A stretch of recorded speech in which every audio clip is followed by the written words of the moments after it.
Hi, this is Paul. What most of you don't know about, and what probably many of you don't care about, which will come as a surprise to a certain group of people, is that there's actually a pretty interesting and fierce debate going on in this little corner of the internet, more specifically in my little corner of the internet around Bridges of Meaning Discord server and Jacob's Just Chatting channel. I have to try and as you can see, I've been playing around with chairs and trying to sort of dial this whole thing in well. But there's been a pretty interesting and fierce debate going on in this little corner of the internet about what exactly has been happening and where's this going. And I'm going to include a lot of that conversation in this video a little bit later on after I'm done talking. And so that you can hear for yourself and you can participate and get up onto Jacob's channel if he'll let you on. Grim Grizz, of course, has his own little Discord server. Jacob started his own Discord server after some drama surrounding the German festival. We haven't talked about that much. I think it's fine that we haven't talked about that much, but it gets into these big questions about, well, what exactly are we doing and where is this going and what should we be doing? Now, it's really helpful to note that, well, first of all, in this conversation with Hezi, I think try to get the names right. Hezi really sort of guided well in this conversation with Jacob. I thought it was amazing how well he was sort of moving this conversation forward and asking salient questions about, well, what exactly is this and are we getting done? So as many of you know, the story, I saw what Jordan Peterson was doing, and I wanted to engage in it and engage with it, and I wasn't getting a lot of traction amongst my own colleagues, and so I decided to make a video, and people watched my video, which surprised me because I'd been making the Freddie and Paul show for over a year, and not a lot of people had watched that. Can't imagine. Still, many people don't watch the Freddie and Paul show. But I made a video and people watched it and people talked back. And then people wanted to have conversations with me. And then in January 2018, we started a meetup. And people started coming to the meetup and they started coming faithfully and regularly. We have another meetup meeting tomorrow night, in fact, at Living Stones. And it's now structured as Estuary. And so very quickly, well, not very quickly, the people who met in our local meetup wanted to have an online expression of what they were enjoying in the meetup. And that was actually the Bridges of Meaning Discord server is the second iteration of that attempt. The first attempt didn't really go anywhere. And then the second attempt took off. And before we knew it, we had 2,000, 3,000 people that at some point subscribed to the Bridges of Meaning Discord server. I talked about it on the channel. I've done question and answers from there. I'll still do question and answers there. But the people from our local meetup started it, and I said, that's absolutely fine. I'm happy to support. I'm happy to participate, but I'm not going to run it. And the reason I knew I shouldn't run it was, number one, that would put it in sort of direct conflict with not only my local church, which is my day job, but also my video project, which you are watching right now on this channel, which does take time, the Randos conversations, and all the other Estuary and all the other things that have developed since then. About a year or two after that really got going, there was more, especially after I said the word estuary, there was more and more discussion about starting the Estuary or Estuary Inc. And I was pretty clear that, well, Bridges of Meaning is an estuary. Our local meetup is an estuary. John Van Donk Elsnet is getting estuary going. And by starting Estuary Leaders, we had the West Coast tour, which was thwarted by COVID, got cut short in March of 2020. And Estuary has sort of been the main project. And I've always looked at Bridges of Meaning Discord service as an estuary. After, though, we started the Discord server, I ran into immediately the fact that only a small fraction of the people who watch my videos were ever going to flourish in a Discord community. Why? Discord really does best with exactly what it was made for, which is small groups of gamers that might play World of Warcraft or League of Legends or some of these other games where they want sort of a space where they can collaborate online, they can voice chat, they can video chat, they can text message, they can do all of these things via Discord. Because Discord's very good at that. The longer the Bridges of Meaning Discord server went, the more I began to see that it, like many other kinds of things, has its own version of a Dunbar number. And some Discords manage to scale themselves up quite large, but the medium is the message. And one of the things that you learn when you do church work is that lots of different configurations will produce different kinds of outcomes and different kinds of limitations. Churches do that. So churches that are less than 75 people are churches that are more than 200 people are different from churches that are more than 1,000 people. And once a church gets up over 10,000 people, it gets different again. Even though we have one word for all of these things, we call them all churches. And churches like the Roman Catholic Church that has a tremendous hierarchy and a billion people and goes on for, well, depending on how you think about it, 2,000 or 1,000 or 1,800 years, that's a very different thing from, let's say, the Christian Reformed Church or other kinds of churches. It's very different from Jewish synagogue structures. It's very different from Orthodoxy and the way that they've structured themselves. And all of these things are different, and they go in different ways. And so one of the things that we began to notice with the Discord server is that, well, one of the things that happened was we starting all these subservers. There was the writer's subserver, and there was subservers for different geographical areas. And all of that was because of the number of people that were well supported.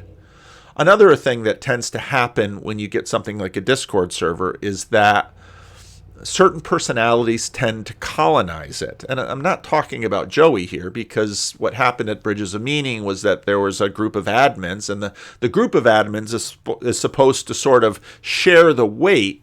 But along the way, very quickly you realize that there needed to be kind of one big admin, and the group of other admins were sort of a support group.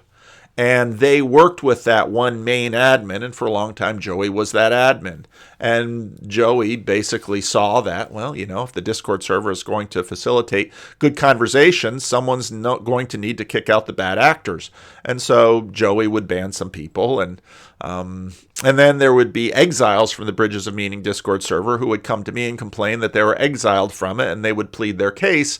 And I would tell them right away, I'm not going to go and plead your case. The administrators of the Bridges of Meaning Discord server are in charge of that community, and they're going to do it. Now, I haven't named them, and Jacob complains that I didn't name them because Jacob is imagining a different kind of structure and hierarchy that I have. And this is part of the... When Jacob complains that I'm a Protestant, this is exactly what he's talking about. And if you watch the rest of the video, you can hear a number of Jacob's complaints. And Mark has his own critiques and complaints. And truth be told, I'm completely fine with all of that. Because for me, all of this is a really good discussion about institutions and formation and how things can really go. Now, this little corner isn't just sort of Bridges of Meaning Discord server or estuary. And it's very interesting in a lot of these conversations that Jacob is hosting on his Just Chatting channel, which they're starting to get some traction. I think they're a lot of fun often, is that estuary usually isn't named. But if you talk to John Van Donk will forefront estuaries, estuary hubs. And so John Van Donk sort of, works on this whole estuary thing and has really forefronted that estuary movement. John Van Donk and many sort of his age don't really like Discord. Many times when I talk to people who have paid attention to what's been going on in my little corner, I'm kind of over at the side. So, many times people will come to me and apologize, and you'll sometimes hear these on Rando's videos. There are a lot more Rando's videos because only a percentage of them get shared. Paul, I tried Discord and I just couldn't. It just didn't work for me. I totally get that. There were times when I was on Discord a lot, and there are times when I'm not on Discord hardly at all. And that really doesn't have anything to do with the people I meet on Discord. because those of you who've been around this community, if you look at the people on this thumbnail, Chezi is one of the new folks, but Lance is a regular on the Bridges of Meaning Discord and basically the open studio channel, which is something that I started because I kind of wanted it. Jess is one of the original randos.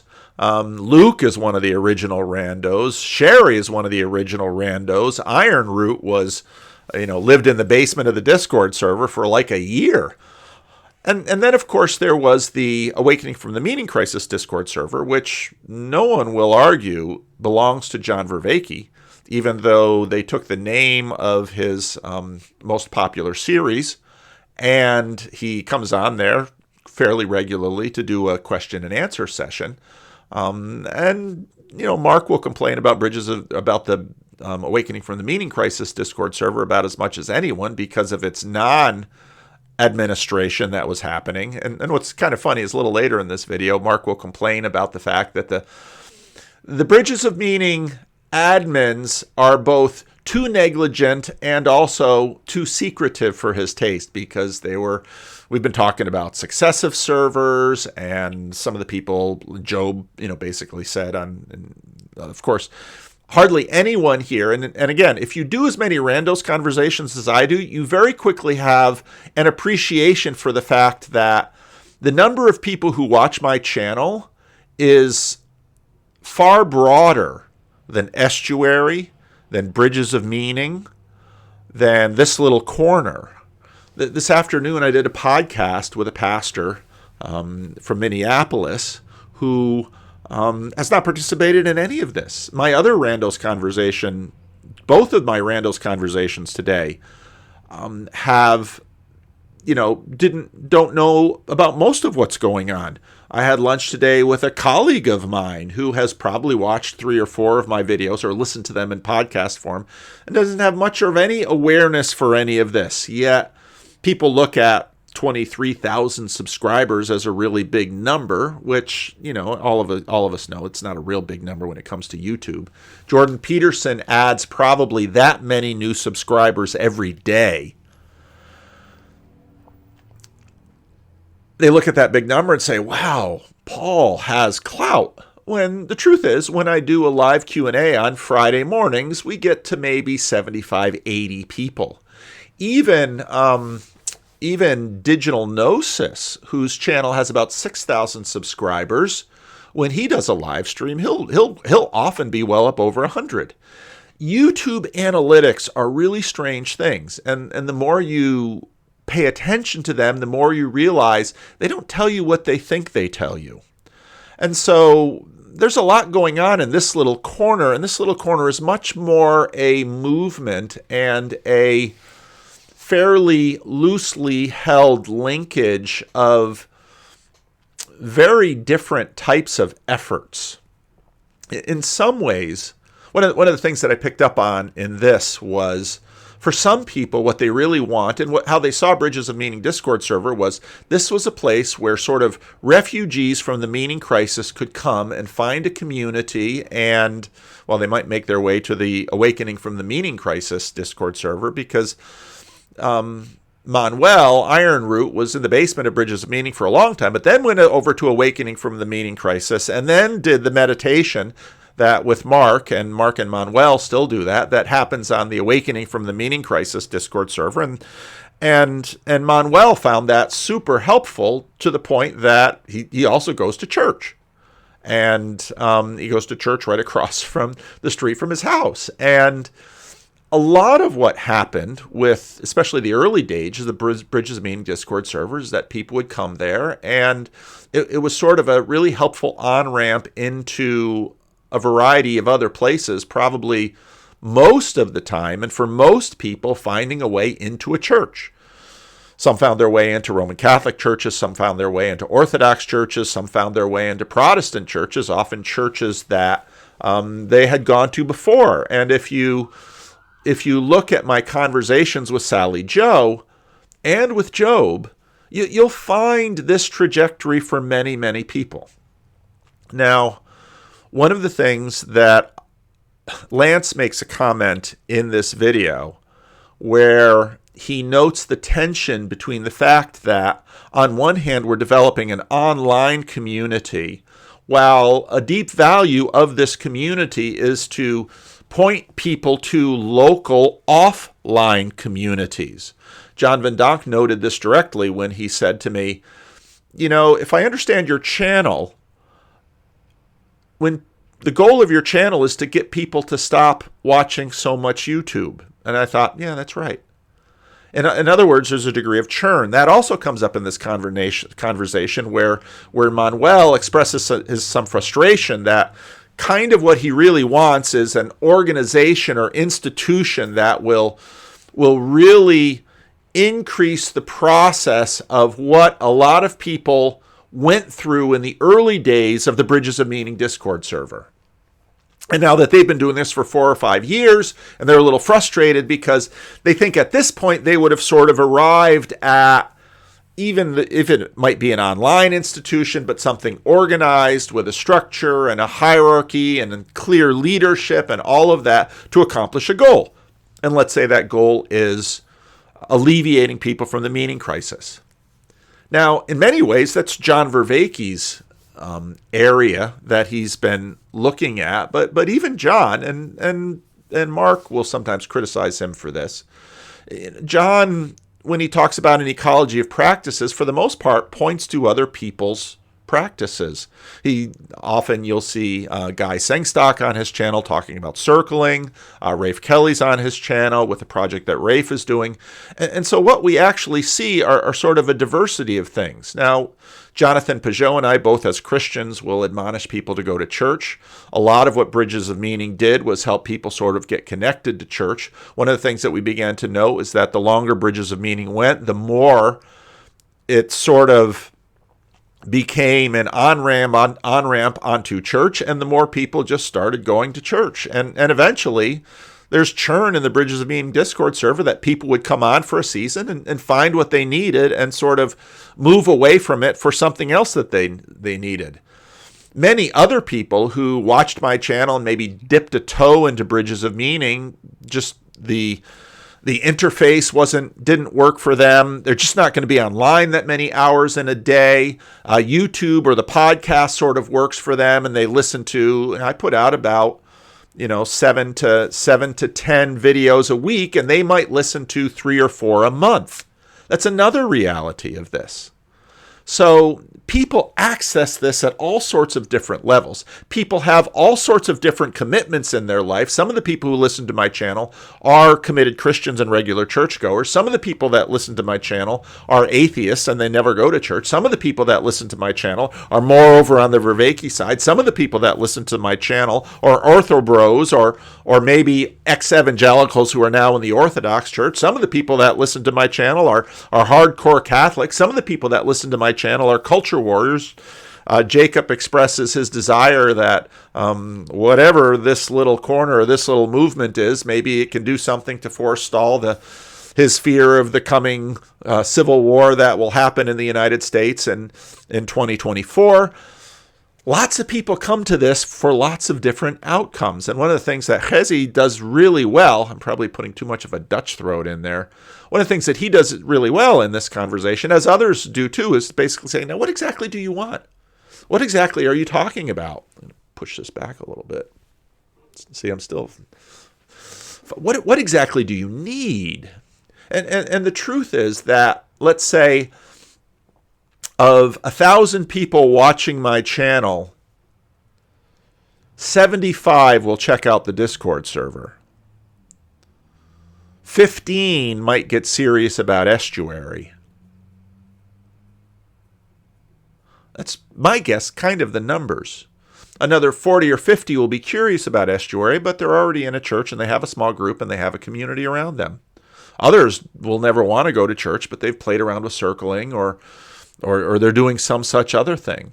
Others, again, as Lance points out, there's a deep irony here that we are in some ways facilitating an internet community that is against internet communities.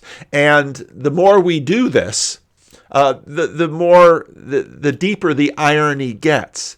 And that's okay. Now, of course, Jacob is expressing his frustration for me, and you'll see on some of these videos he puts a little crawl. Paul Vanderklay is fired, and Jacob and I. Jacob is like my Jewish wife. That's maybe the best way I can give a metaphor for it. And he's, when you listen to Matthew Pajot's description of Eve to Adam on the Jordan Peterson podcast, well, that's kind of Jacob to me. And his assaults against Protestantism, against all sorts of things. As Sherry mentioned the other day, I take it as in many ways an expression of love, and that's something that I wish we had more of, because in a lot of the fights that we currently have and the culture war fights that are going on, people are just sort of walking away instead of understanding expressions of love in even very ironic ways. And I think this doesn't, Jacob comes by this honestly because, of course, he reads his Bible. And just listen to the Lord and Moses go at it over, in some ways, their terribly misbehaving child, which is Israel in the desert. And listen to how the Lord speaks about the children of Israel in all of their wayward ways. People often read the prophets, the Hebrew prophets, and complain about this God of fire and brimstone. But they should continue to read the prophets and read something like the book of Hosea, because yes, he's a God of fire and brimstone, and yes, he's a God of tender love and mercy. And they're both there, because the opposite of love is not anger. The opposite of love is indifference. So, an opposite of love. Love is, in its broad English sense, a very large and complex idea.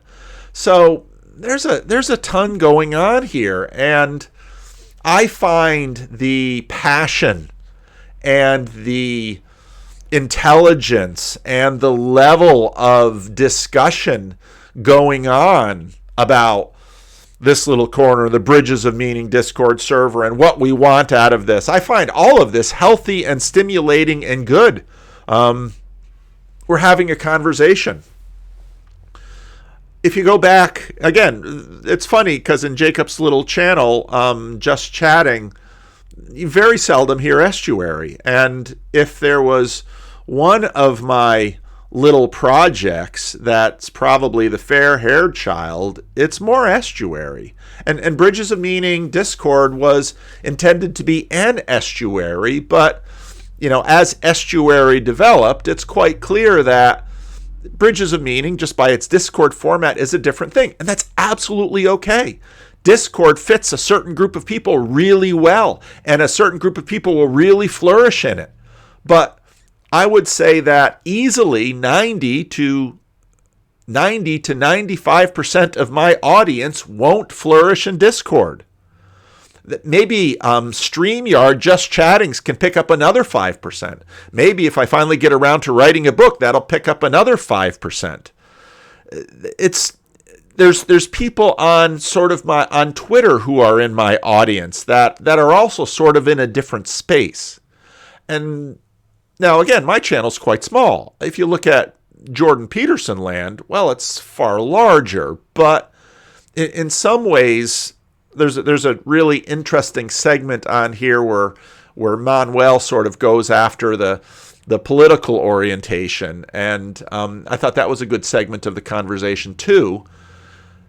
Because in many ways, the political and the videos I really want to make right now, the conversation between Jonathan Pajot and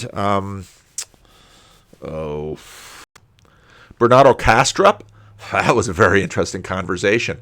There's a whole series of of lectures given in a little church in Washington State surrounding Aaron Renn's negative world.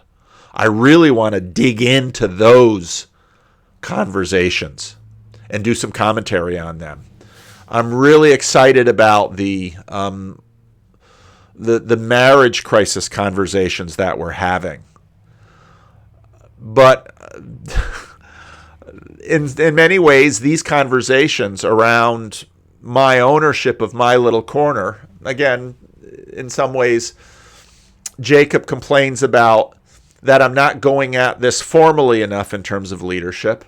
Mark complains about structure, and again, these are guys I consider friends. And again, to go back to the book of Proverbs, words of critique or even criticism, to paraphrase the book of Proverbs, words of critique and even criticism given by a friend is an expression of love, because if they didn't care, they wouldn't be spending all this time on Jacob's channel going round and round about it. And in some ways, as with any critique or even criticism, it expresses more, it tells you more about the person making it than often about what the person that they're pointing them to. We all critique and criticize from the chairs that we're sitting in. So, yeah, so hopefully this I can get this video downloaded and I can include it here, because I know if I just put a link, it'll be harder for some of you to find, but I couldn't be more happy and I couldn't be more proud of the conversation. Those of you who know me more in my church sphere know that this is something that I've been talking about in the Christian Reformed Church since 2012, about confessional conversations. In many ways, when I look at Jacob's Just Chatting channel here, they're having a vehement confessional conversation. And Jacob is saying, I'm trying to start a confessional church and Paul won't be its bishop. Fair enough. In all fairness, I already have a church and a confessional one. And at least at this point, this little corner is still a side gig and a side hustle, not my main deal, because my main deal continues to be a little local dying church at the corner of Florin Road and Amherst in Sacramento. And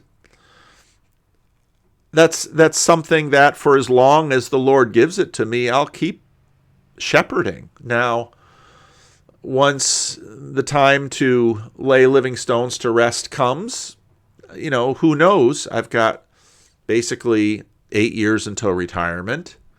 And I who knows what happens in 8 years, but I enjoy this so much. I really want to keep doing this even after retirement. Retired pastors are sort of given leave from their local charge and are often able to more freely do some other things. I can really understand Jacob's complaint about Protestantism. And in a Randall's conversation I had today that I don't know if it will be published or not, I might take a clip out of it. I warned him about that because we got into this, because some of this is obviously rolling around in my mind, and this was an individual who grew up Protestant and is trying to find his way back into church and finding that difficult. Maybe you wouldn't be surprised, but a remarkable number of my Randos conversations involve people trying to get back into church and not having an easy time of it. And that says a lot about the church, and it says a lot about how I think churches need to continue to work on their mission. And in the broadest possible sense, I see a diversity of institutions surrounding this channel as, for me, exploration of the mission. And one of the things that I've always, in a very Protestant way, always suggested to people, which in many ways vacuums in leadership often do, people step up and say, Paul isn't doing it right. I'm going to do it because I'm tired of waiting for him. And I say, please go forward. Please do it. In many ways, my channel got started because of a vacuum in leadership that I saw from Jordan Peterson. Is it a vacuum in leadership or just the fact that each of us has limited time and energy, and so then we tend to pick the places we're most excited about, feel best equipped to do, and think perhaps has priority. And so I see what Grim Grizz has done. I see what Jacob has done. I see what Mark, Navigating Patterns, has done. Manuel has his own YouTube channel. Karen Wong has her own YouTube channel. There's the artists group that's out there. There's, of course, Estuary and all of the estuary work going on. The truth is, many of the starters of all of these sub-projects often knock on my door and say, I need more support. Paul, I need more support. And okay, I'll do my best to give you support, and sometimes that support is visibility on the channel. Sometimes that support is a phone call and a conversation. Sometimes that support is me showing up and helping to get an estuary started. Sometimes that support is a randos conversation or a phone call. Comes in a lot of different ways. And the truth is, I'm trying to support about a dozen projects, Bridges of Meaning being one of them. Now, people noted that for a while I haven't had the link in my show notes. That happened because there was some drama around the German festival, and this has sort of caused Jacob's very Protestant breakout from the Bridges of Meaning Discord server and the starting of his own. And so Joey asked me to take the link down for a little while, which I did. And now, because Jacob is kicking up all of this stuff, people noticed it and said, why is the link down? I said, I'm just waiting for somebody from the Bridges of Meaning admins to ask me to put it up again. So you'll find it underneath here. Now, what happens is we used to have a link that was permanent, and then all sorts of bots came onto the Discord. And so, because all of those old links were still in my show notes going way back, and so now I only have a link that is good for 7 days. And what tends to happen is it expires, and then somebody asks me for the link. So, and by all means, if you're a Discord type person, go to the Bridges of Meaning Discord server. You will find wonderful people there with wonderful conversations. And if you're into text chat because that works best for you, go after it. And you'll find a whole realm of things there. And you'll find gateways onto other Discord servers. And you'll find community and people and all of that. But again, there's sort of a Dunbar number. And that's kind of the nature of Discord. Now, in all of this, there is, I think, default Protestantism is deeply in our culture, and I think deeply in the world's secular culture. There's an implicit consumerism. People are free to sort of find the little niche that suits them. Especially in somebody's case like Manuel, who wasn't really finding what he needed on Bridges of Meaning, and Awakening from the Meaning Crisis server helped him quite a bit. And some of you will listen to that and think, ooh, that's more the Vervaeke side. But the truth is, he found some things helpful over on that side, which led him to being baptized and joining a church near his home. And as a pastor, one of the things that you learn over time is all of the programs that I imagine are insufficient to the need at hand because people's needs are more complex than I can know. And as a pastor, you learn to live with that. There have been many times when people have left my church, found another church that worked better for them. And I can look at some of these other churches and point to their deficiencies in theology, point to their deficiencies in practice, point to ways which I think I have better answers or ways of doing things better. But the truth is, those other churches helped them more than I could. And I've discovered this again and again and again in ministry. And I discover this again and again and again in YouTube land. People come to me for a season because it sort of fits them, and then they're over to Vervaeke or Peugeot or Peterson, or they make their way to Christian YouTube or something like that. And at least in YouTube land, most of this is happening, and I don't even know about it until maybe they show up in a randos chat and I hear from them. And that's part of the reason that I keep the randos chats as random as possible. Just today, I had 2 randos chats that very surprising. Just new conversations. And then I had a third conversation. Somebody approached me. The guy has a podcast. I'll be on it. And, again, completely, I never would have thought this guy would have crossed my desk. But you know what? He read my Substack. And from some of my conversations of what's going on in the Christian Reformed Church. And he wanted to talk about that. So it's extremely broad. And so, let 1,000 flowers bloom and keep up those confessional conversations. Grim Grizz pops into this conversation in his Grim Grizz way and says, none of you have been paying attention to what Vervaeke talks about with self-organizing criticality. You're doing it right now and you're not even knowing you're doing it. And I thought, yeah, that's exactly right. And, at each point in these conversations, I mean, some of Jacob's and Mark's critiques of me, which again, I receive in love. I mean, some of them land hard on me because there's an element of truth in them. And I see my own leadership deficiencies. One of the things about being in a church for decades is that my own leadership deficiencies are pretty obvious to me.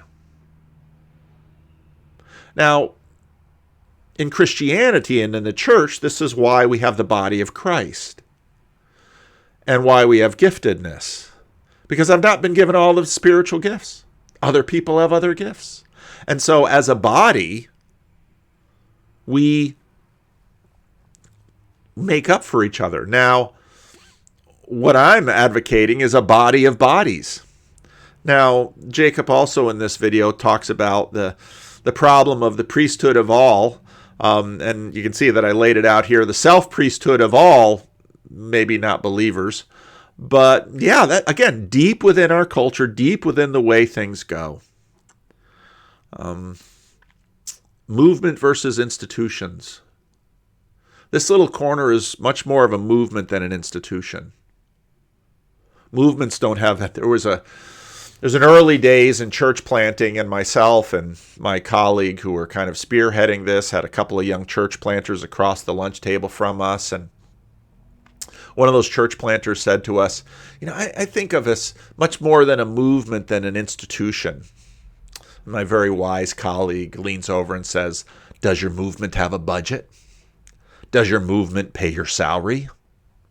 It's a difference between a movement and an institution. We very much need institutions, bodies, efforts. Is Bridges of Meaning an institution? Sort of. They've got leadership. They've got organization. Their leadership is watching this conversation, and I'm still included in the Bridges of Meaning admin Discord, and so I don't go onto it very often, but Rick asked me a question, so I popped onto it, and Joey's still there, and Rick's still there, and a bunch of others, and no, Jacob is right. I haven't appointed them. Why? Because I'm Protestant.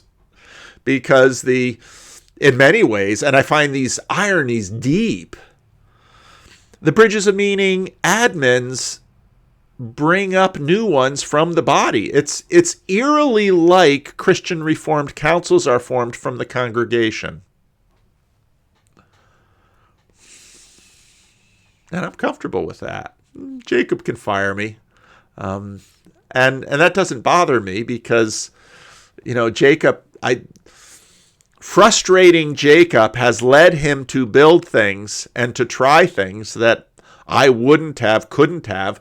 I sort of really laughed off his Trinity Broadcast Network vision of a 24-hour channel, but he's convincing me by doing it. And that's one of the best ways to convince a recalcitrant leader, is to go out there and prove them wrong. I will happily be proven wrong in 1,000 productive ways, because I know I am not smart enough, I am not clever enough, there's not enough me, I don't have enough time, there isn't enough anything for me to actually even accomplish a number of vital, important things in the world that should be addressed. My ambition is that I be helpful. And am I a bishop in some ways in the Christian Reformed Church? One of my colleagues calls me that. And always with a little chagrin, because there are no bishops in the Christian Reformed Church. But then again, there are in some ways. And do I have status in this little corner of the internet? Of course I do. And by virtue of that, a degree of authority. But the irony is, of course, that some of these very productive rebels are, in many ways, I celebrate their accomplishment and even their rebellions in some ways. Because, go out and prove me wrong. Please do. Go and start something that you've been waiting for me to start, but I won't do it. Stubborn me, and go start it for me, because I won't. And I could do the same thing with Jordan Peterson. Oh, why won't Jordan Peterson bless my estuary? Oh, why won't Jordan Peterson join the Bridges of Meaning Discord server? In fact, there have been many times that I get worried that he might do something like that, and then a little effort would be swamped. A tsunami can destroy an estuary, at least set it back 2 or 3 years. And so I'm going to include, let's see, that hasn't downloaded yet. I have to get that here. I'm going to include that the rest of the conversation, because I think it's an outstanding conversation, and I think it's a confessional conversation, and I want to see many, many more type conversations. Now, some of you might listen to 5 minutes of it and say, I don't want the wrangling. Fair enough. Click away. There's in fact more of these conversations than I have time or interest to listen to. And fortunately, if you check out Chad's Friday Morning Nameless channel, he'll clip out of it. Grim Grizz is taking clips out of it. So, and again, this is how an ecosystem works. This is how an estuary works. You have different parts of it doing different things. And so Anselman is in the comment section monitoring Anglican and Protestant Orthodoxy, and God bless him for that. And other people are regularly coming in and criticizing me for not taking psychedelics and for not having the kind of priorities about spirituality they have. Absolutely. I'm going to put another conversation in that I had with someone from the Vervaeke side of things, and he said, your comment section in your YouTube channel is particularly good, and I think that's right. I love it when people come on the comment section and tell me when I'm wrong. When Anselman admonishes me for words that maybe I shouldn't say, or maybe for some ways I get wrong, or at least according to him. He's blessing me. He's loving me. And, there are some people in there that are giving comments that aren't necessarily helpful. Absolutely. But for the most part, have the conversation. Push on each other. If PVK isn't starting it, you start it. And see where it goes. This has been foundational in the Peterson thing right from the start, hasn't it? This is what we've been about. So, I include this. If you have the stomach to listen to it, listen to it. There are nuggets of wisdom in there coming from Hezi, from Jacob, from Mark, from Manuel, from Lance. Lance has a great speech in it. Luke pops in and we can watch him move a hose in his snowy Minnesota house. Sherry comes in from northern British Columbia. It's lovely. It's lovely. And I'm thrilled to see it. And yeah, the process, it's making sausage, it's churning through ideas. It's Jacob repeating himself too often and yelling and firing me. And I think the whole thing's great. I really do. So here it is if you're interested in it. And yeah, leave a comment. Would you be open to discussing yesterday's Just Chatting? No, why would I want to talk to you about yesterday's Just Chatting? All right, we could talk about other stuff. I'm joking. So to be honest with you, I don't know. It was like it was difficult for me to watch a little. I guess first off, like I guess it's good that everyone takes it relatively in good spirits, but I don't know. It just felt like it was like pretty like aggressive at PVK, which I understand you're saying like, listen, flipping tables, Jesus, we got to get angry, the leader. But I feel some sort of sentiment toward of where he's coming from, which is, he doesn't know yet. And I guess I'm going to ask you, like, he's coming and saying he doesn't know what he's supposed to be doing yet in this sort of area. And he's sort of feeling around in the dark. And I've mentioned this before that I think us seeing, and by us, I mean, I include Jews as well, but seeing Paul as a certain authority, us seeing him sort of process Vervaeke, Jordan Peterson, Jonathan Majot together with the Bible is sort of, we see this authority taking this and sort of, transmitting it sort of to us or giving it sort of a stamp of approval from a religious perspective of like, this works together.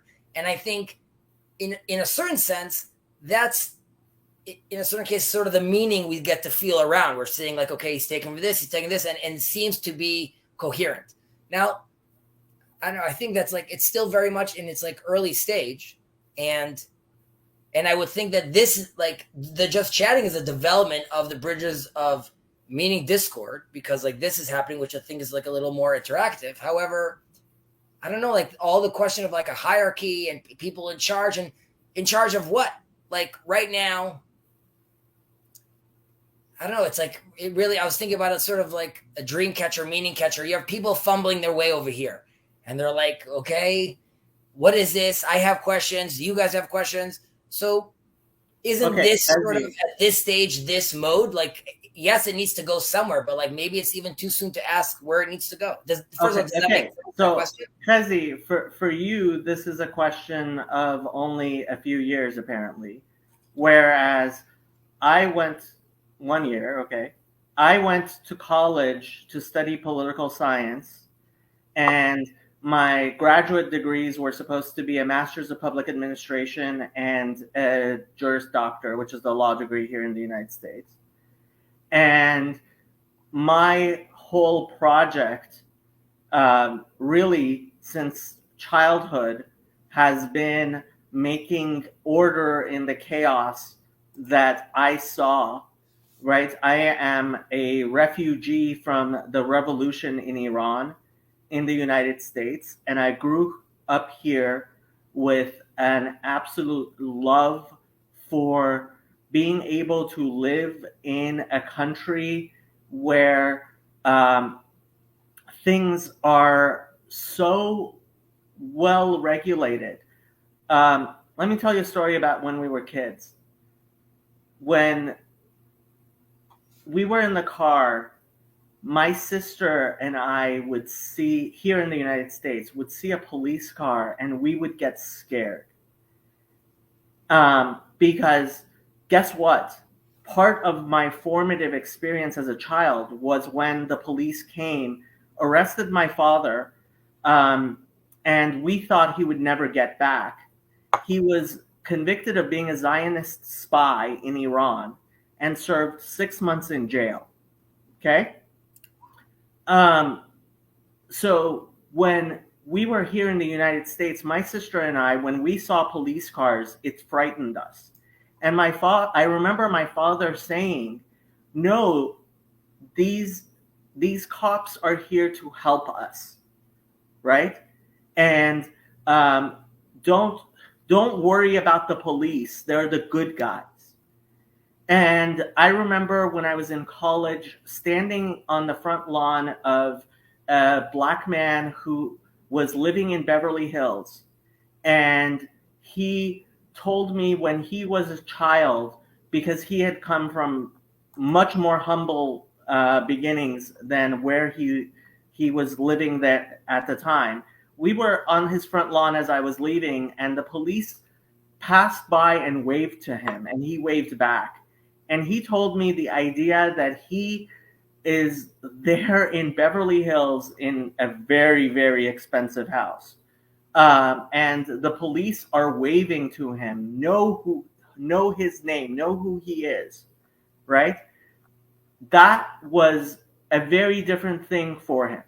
And so for me, hierarchy and government and actually living in an environment that is not filled with the chaos that existed in Iran or exists even in certain places here in Los Angeles and certainly exists in a lot of places in Israel, right, is incredibly important to me.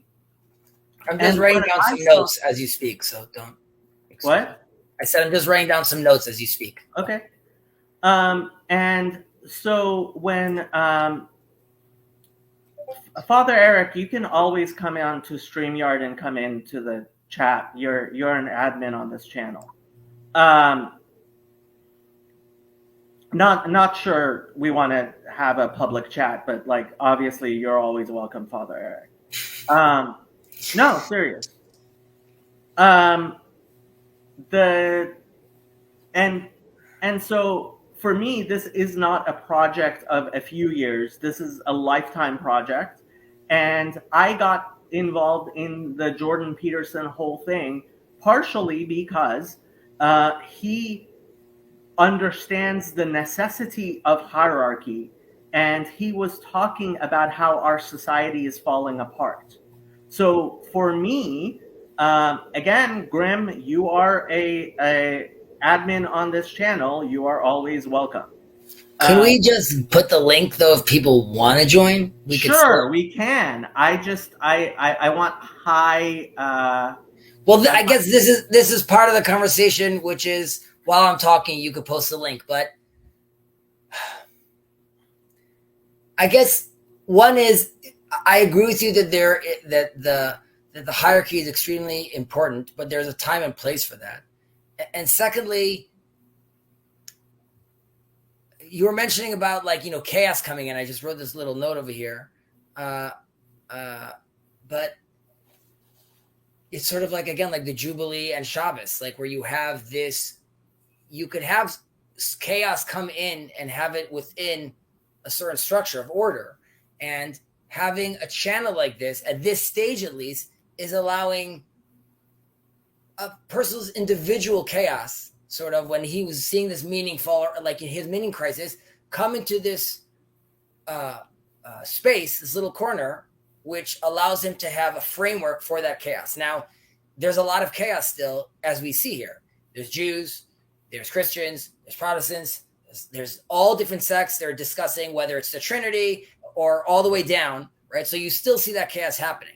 But it's all happening within sort of this loving structure, which I think people were relatively happy with. I understand right now that there was like a lull and there was Joey and there's hierarchies and there's stuff, but like, okay, so there was drama. I wasn't involved in this drama, but there's drama and there's a lull. Now you mentioned that you were throwing out all these little seeds, which is great. Now, and perhaps those seeds are going on for already like 5 years already, but as you're mentioning, or this is a process that you're going for a while. However, one of these seeds to get via like this vehicle has stuck seemingly.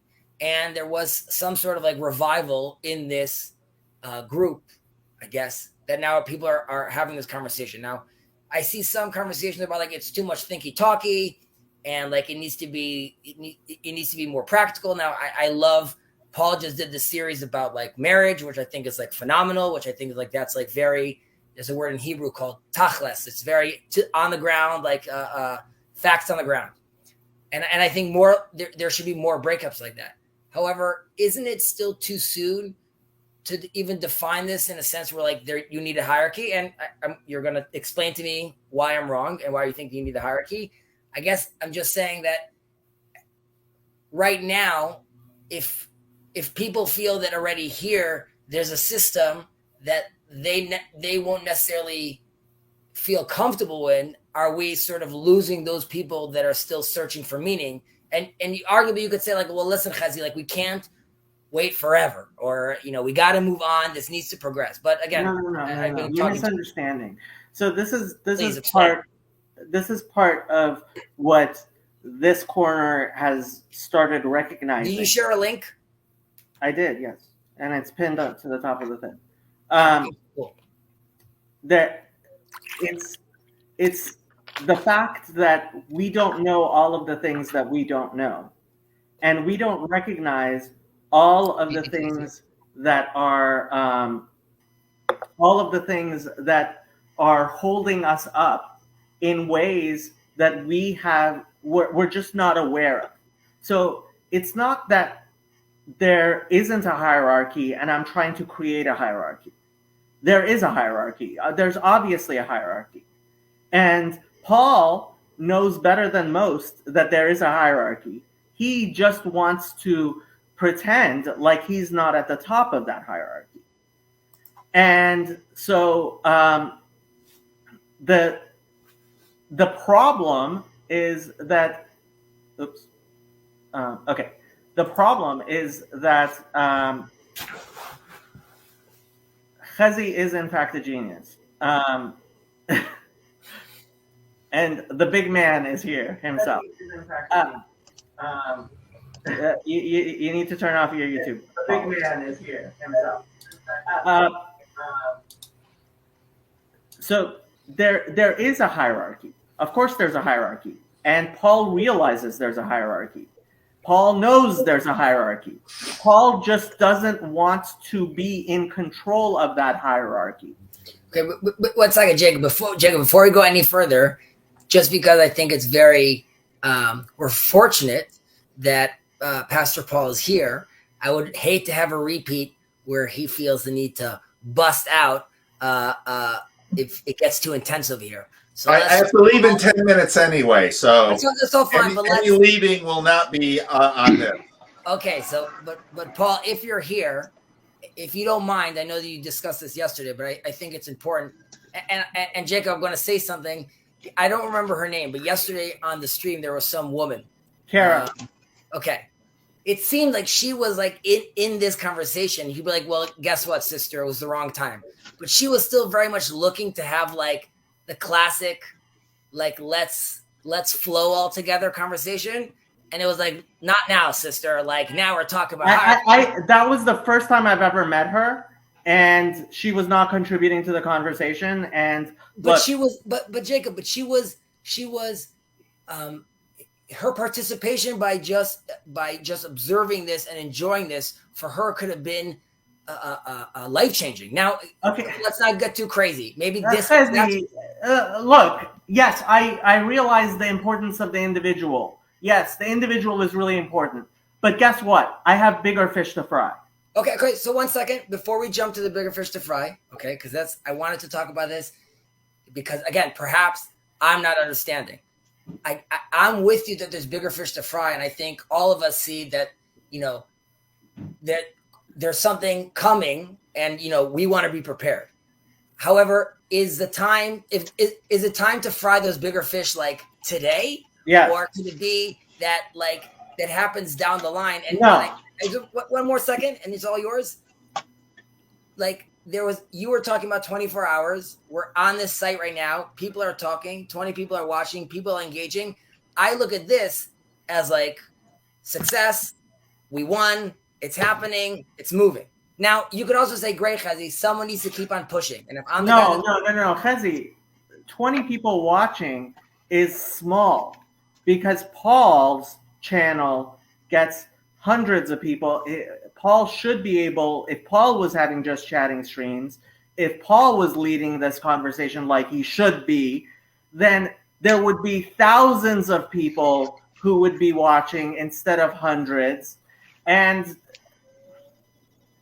But before it could turn into not this little corner, but this medium-sized corner, this large corner, or maybe it's no longer a corner, right? So, but I guess Chezi, Paul is one of the small stars in this corner of the internet.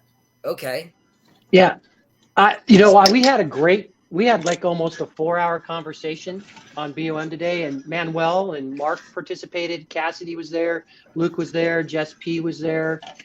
And we talked about this just chatting. And one of the things I had a chance, and I shared with Manuel, like that last portion of the conversation, like I'm very sympathetic, Jacob, and that's why I shared with them to kind of what you guys are seeing. But the way it was coming across was very aggressive. And when you lost me, like the last hour, like you lost me, like, and I had car trouble. I couldn't jump in. So we fleshed this out. I think having a chance to unpack this with Mark and Manuel, which is one, the messaging needs to be better, was one of the things they mentioned, and it's something I agree with, which is at the leadership level, this little corner is an online community that is rejecting the reality that we're an online community. Everyone realizes real life is better, but there are not estuaries built. Where are people going to go? And even, I would just say this, even if you build the estuaries, if we had 40 estuaries built, that's still not covering enough space. Events are amazing, but how many of those can you get to a year? Maybe one in your location? We are Paul has an online funnel, and there are real things going on here. And when I was listening to Manuel and Mark, or I think what you guys say, we're not going to scale based on building estuaries, but building out something that has leadership in the online community and realizing real life happens here. Trust me, it does. So I thought that was a really good nugget that I got out of Manuel and Mark this morning. Right, and the thing that I want to highlight is that there's people that get drawn in, right? And there's buckets of people that get drawn in with different problems, right? And what I think would be of value, which would be like a good service that we could provide, and that needs leadership and structure, is that we capture those people, right, and provide them the space that they need to grow. And like those spaces aren't the same for everybody, right? So we need to like specialize and have them flow into spaces, and we need to identify what are these groups, what are their needs, and how can we provide for them. And that's what I think leadership needs to be taken from. And like obviously Paul can't do everything, right? And he shouldn't, but we need to work on that, and we need to gather around that project. And I don't want to say you have to do it like this, you have to do it like that, but we have to figure out like what can we do, and what are the steps that we can provide people, and how can we provide them. Like that work needs to happen, and we have enough knowledge to do that. I know that we have. And I want to build the bridge, because I could tell a lot of people out here in this little corner were kind of recoiled at the end of that video, right? And one of the things which I agree, like Chad and I are trying to, and he talks about it, we quietly are screaming, instead of, and I think this is a conversation, instead of a hierarchy with popes and bishops, in AA, we have a primary purpose, think mission statement, you have a thing that you point towards, but then we build these traditions around it that are the things that keep the crazies from taking over. It does provide some structure, yet allows a lot of chaos to happen in those meeting rooms, but it keeps us from fracturing. And so this deep sense that you have for order, like I want to confirm that, Jacob, but I think the conversation, so I just wanted to bridge a little bit of a gap, because you guys are, so like the heart's in the right place, but the messaging was off. Look, And- Lance, no. Look, there is a fire here, and some things are going to have to burn. Jacob, can I just understand, and please feel free to rant away. Am I to understand correctly, and thank you for sharing the story about what happened with your father, which obviously is devastating.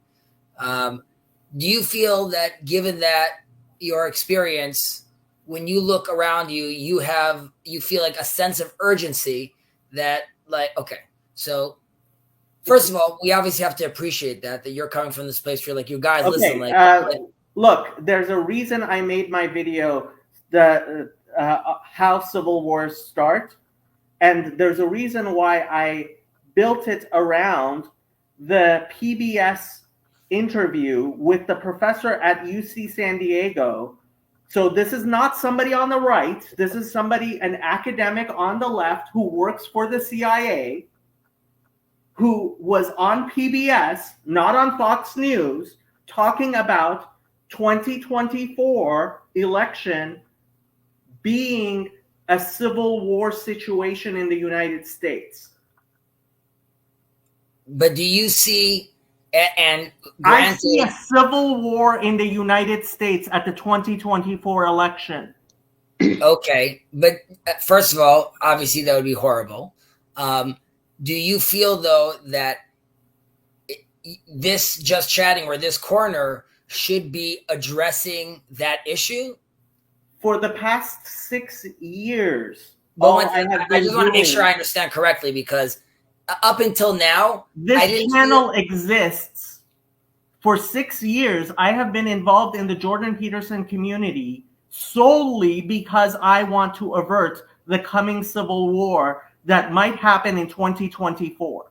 1 second. So there's no quote unquote religious background to this, which is like what's behind the meaning crisis. Like, are you looking at this just from a political lens? Okay, I started with a political lens, and I realized that the problem is theological, and that's why I am addressing it theologically.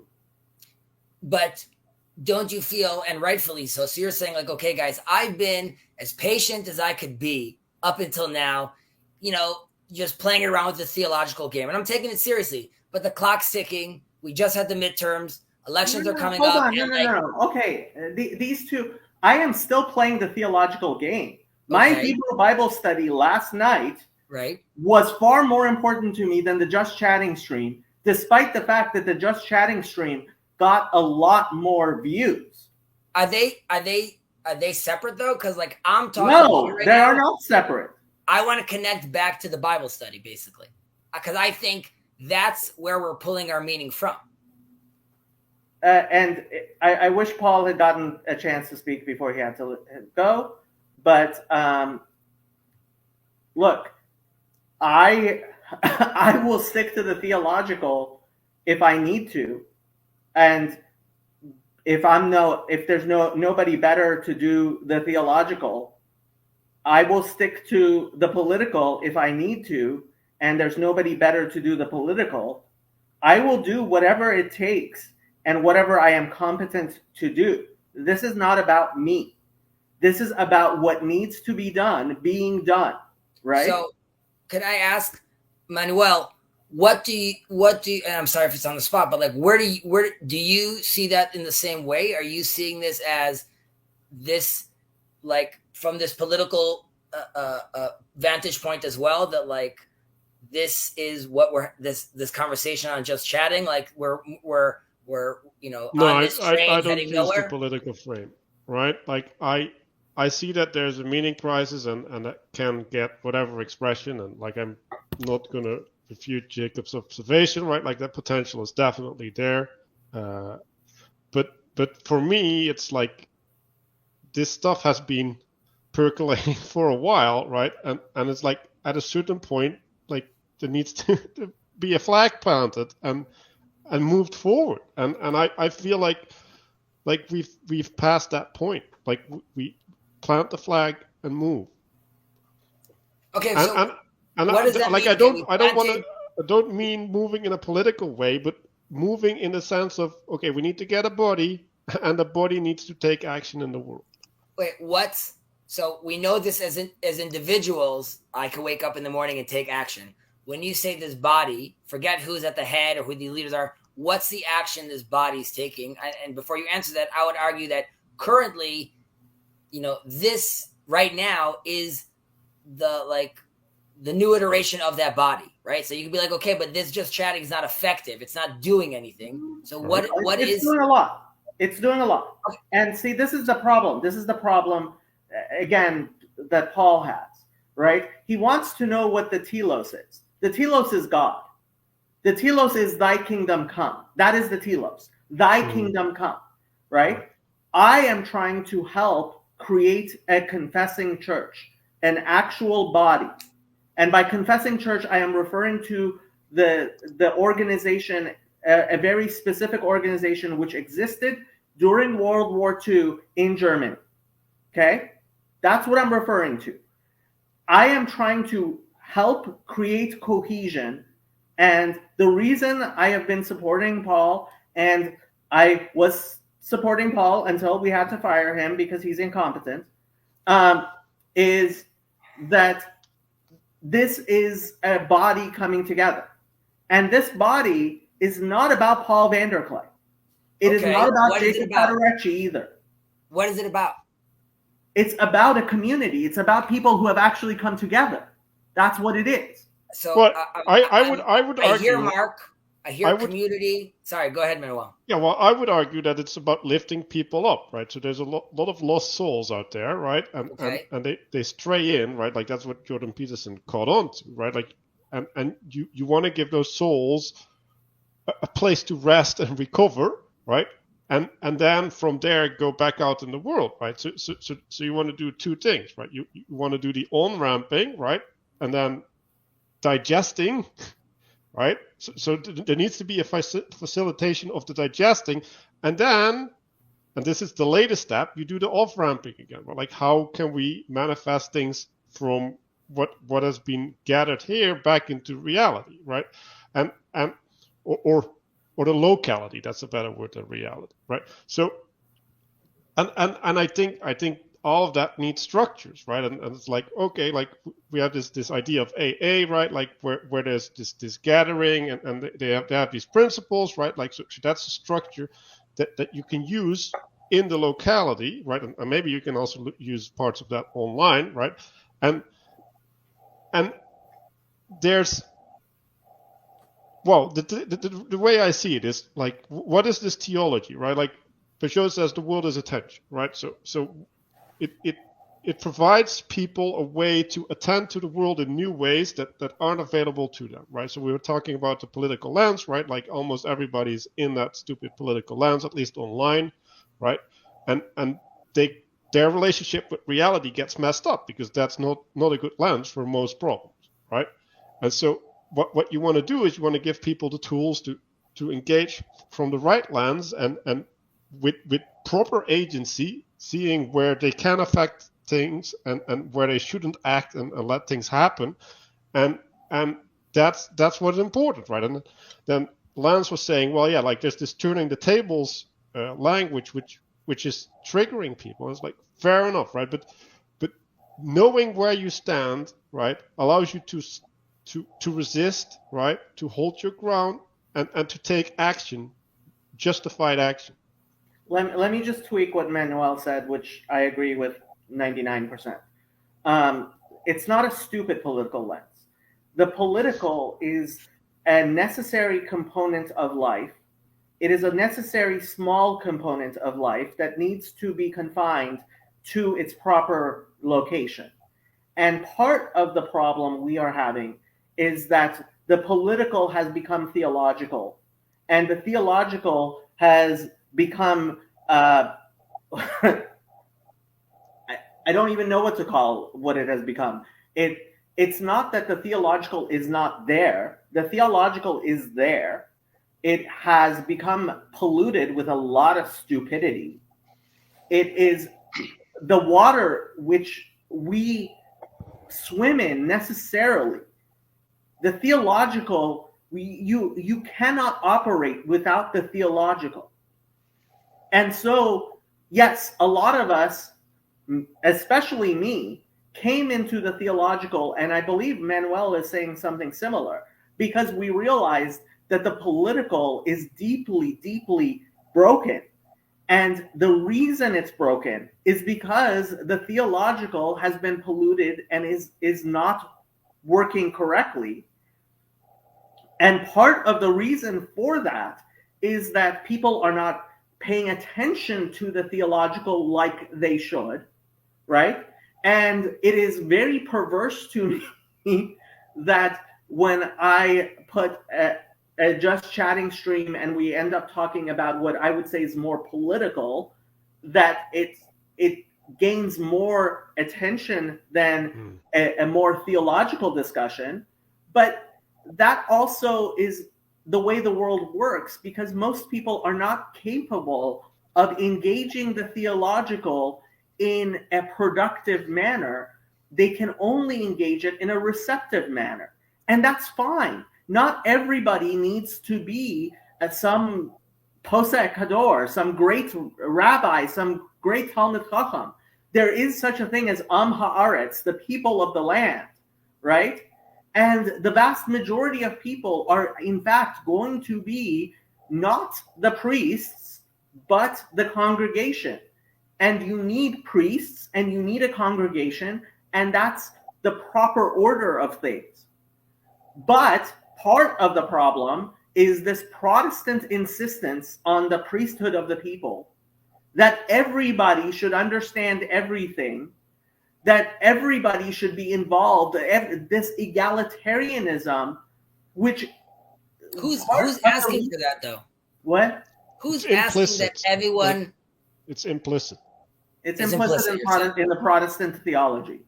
Protestant theology sucks partially because of this egalitarianism. And it goes back to Baal of Tarsus, and there is no Jew or Gentile, man or woman, free or slave in Christ Jesus. And this perverse insistence on not having hierarchy, which is Marxist, which is something that Protestantism has contributed very falsely to the world in which we live. And thank God we have a woman, because the shadow matriarchy has to fix it all. Jacob, so one of the things I want to share is I see the calamity and chaos in the impending situations that are coming. Like you and I, like when you talk, I see that. The question I would have for you, and I know why you came here, the question I would have for you is this the body? And I'm talking about PVK's, this little corner. I know what you're trying to accomplish. I don't think this is the body for that thing. That's because you're a Protestant. No, it's not. I'm an Orthodox, by the way. So anyway, no, you're not. That's the problem. So you can't. No, Jacob, you can't tell me. You can't tell me. Yes, I can. You can, but you're wrong. And here's the situation, which is this little corner is not going to see and respond and do what you want. There are other places I know where people are forming this and doing this, and it's organized and everything else. But Kezi said something I think is really important. He talked about the dream catcher. This is how I view it. This is the place that is going to catch people as this calamity hits, where they're going to be able to come in, and particularly people without God are going to be able to come in and start doing some sense making and make some space about that to try and figure their way through this. There are other vehicles to do that. I just don't think you're not going to wake the people in this little corner up to this motion and have it be this body. Okay, Lance, the three of you on the bottom, and there's a reason why I put the three of you on the bottom, are all, no, listen, is all three of you are Eastern Orthodox converts from Protestantism, right? Because all three of you recognized that there's something wrong in the Protestant way of doing things. Jacob, 1 second. But before we get specific about Protestants, I want to, and I like the tone this whole conversation is happening in. I want to understand something that you and Manuel was saying, that I want to better understand what you said. We planted a flag. Because like right now, again, I see we're here. People have a meaning issue. They come here. They're discussing it. It's being processed. So all those, and I think you guys agree, are positive. And now, as far as off ramping people, even though I think there's still a question of how we on ramp people, but let's say off ramping people, that would be, Manuel, you would say that would be like the next flag you put, but to get to off ramping, we still have to create a body. Is that what you're saying? Like we won't be able to achieve off ramping if we don't create a body? Yeah, like you should see it as a digestive system, right? But you should also see it as a colonization of a path, right? So if you can only proceed incrementally, like you can't make the whole path from scratch, right? Perfect. So wouldn't just chatting be that little incremental growth where? Yeah, but I've been chatting for 3 years now. Well, but I would argue, and I could be wrong, that this kind of conversation sort of, which is like taking a step back and looking at the bridge, like I see this as like a meta conversation about that first conversation. And again, I could be wrong. You'd be like, well, Chazi, I've been doing this for 2 years, and like it's time to move on to the next phase. Yeah, like that's basically where I'm at. Right. Okay, so Manuel and Jacob, the next phase. Look, Hazy. Look, yes, you are new here. Yes, you are in fact new here. And part of the problem is one of the reasons I left the Bridges of Meaning server is I don't want to do this over and over and over and over again. Right? I want this to be a process that matures. So, yes, it is quite possible that I could shut up and we could go back to, you're not listening. I could shut up and we could go back to doing what we were doing before, or we can actually mature as a community into something that actually has a real hierarchy that matures, that has levels to it, and is able to move forward. And yes, lots of people are not going to like it, and they're going to go away from it. Okay, but that is part of what happens when you create something more mature. Well, I think part of the problem before was that there was a hierarchy, and that hierarchy might have abused its power, which caused you to lose your shit. No. Yes. That's what happened. That's what happened. That's exactly what happened. That was a different. Let's just talk about it in a general sense. So now that's different? How is that any different? Look, that was appointed. Those were appointed people who. No, they were not appointed people. That's the problem. Paul did not appoint Dennis. It has nothing to do with Paul. Let's not talk about the past. Come on, Hezi. No, yes, we have to talk about the past. Sure, have at it. I'm just trying to understand from you. I agree with you. You know, you're saying that it's maturing. We need to move on. You know what? I'm with you. I apparently mistakenly thought that the just chatting was, let's say, a next stage. But as Manuel's saying, he's like, no, this is still what we've been doing. So what does next stage look like to you? And the answer could be like, we don't know, but we know it includes a body and a hierarchy. So the next stage means building that. Am I understanding correctly? You're saying like there's no building the next stage without the infrastructure. Look, you cannot. Human beings have a Dunbar number. We have a capacity to deal with only so many people at one time. And so, in order to have larger structures, you have to, in fact, create a way that cliques of people can relate to each other. Yeah, you need communicating vessels, in fact, right? Okay, do you think, I spoke too much, please. Someone else. I mean, I felt bad. Michael just joined us. Michael joined. You want to take it away? Yeah. Well, let's just say it's difficult to have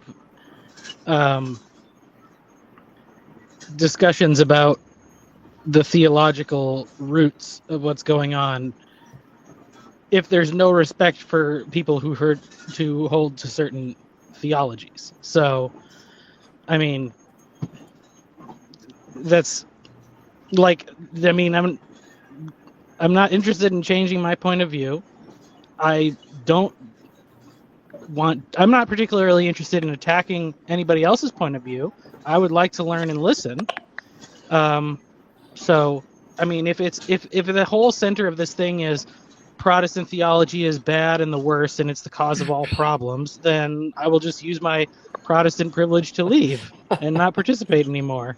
So, Look, I think, Michael, Jacob means So that here, I chime in. issues with the Protestants movement in general. Please. It's not an ad hominem attack about, well, I shouldn't speak for Jacob. okay. no, I know but- it's not an ad hominem against me, but I'm just saying there are reasons why, and they're not bad reasons. And I would say implicit trust in institutions and hierarchy is, without questioning the roots of those hierarchies, is dangerous. And Nobody said anything about it not questioning the roots of those hierarchies. You definitely need to question those hierarchies. And look, if you are committed to those theological principles which make it impossible for us to progress as a society, We will I'm put sorry. you down. If you want It to doesn't- engage, you can engage. But if the problem is the egalitarian nature of Protestant theology. no, because that's the only thing that allows voluntary participation. Because, which, you know, in Piaget's Can I model, recommend YouTube? energy spent enforcing rules is a waste of energy that could be used for something productive. So, Would you two report to Gavin for a Minerval art session on this topic? Because that would Oh, be this awesome. would be great. And Hell yeah, it would. Hezi, that's how you say your name, right? Hezi? The C is not Chazi. Hezi, okay. You're young blood, fresh blood, and they're gonna vampire your energy if you're not very careful. This bitterness that Manuel feels and the frustration that Jacob feels, and I don't know how Luke feels How am I about this. bitter? Like, what's that about? Stop doing this ad They have a hominem sense of nonsense. urgency. This frustration with 2 years of, like, I've been doing this for 2 years. I've been doing this for 2 years is what I'm characterizing as that, sir. I'm sorry if that's offensive. But for conversational purposes, I'll move on. Why is it not the first graduating class of this corner? Is their little seeds are sprouting into new little projects while we let Pastor Paul keep bringing in the deconstructing Christians?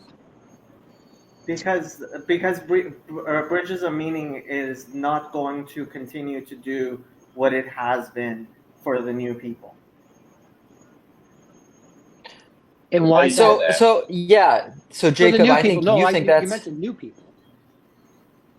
So I think Luke, go ahead. you think that's. I think you think that's because there's a lack of structure. I think it's because the persons who were the catalyst for the magic that happened at the beginning of Bridges of Meaning moved on. No, I don't disagree with you. It is because the people who were the catalysts have moved on. And the way in which we can fix that is by creating a structure which is able to provide those things that somebody like me provided. So this is why you create structures which have intergenerational capacity. You build wisdom.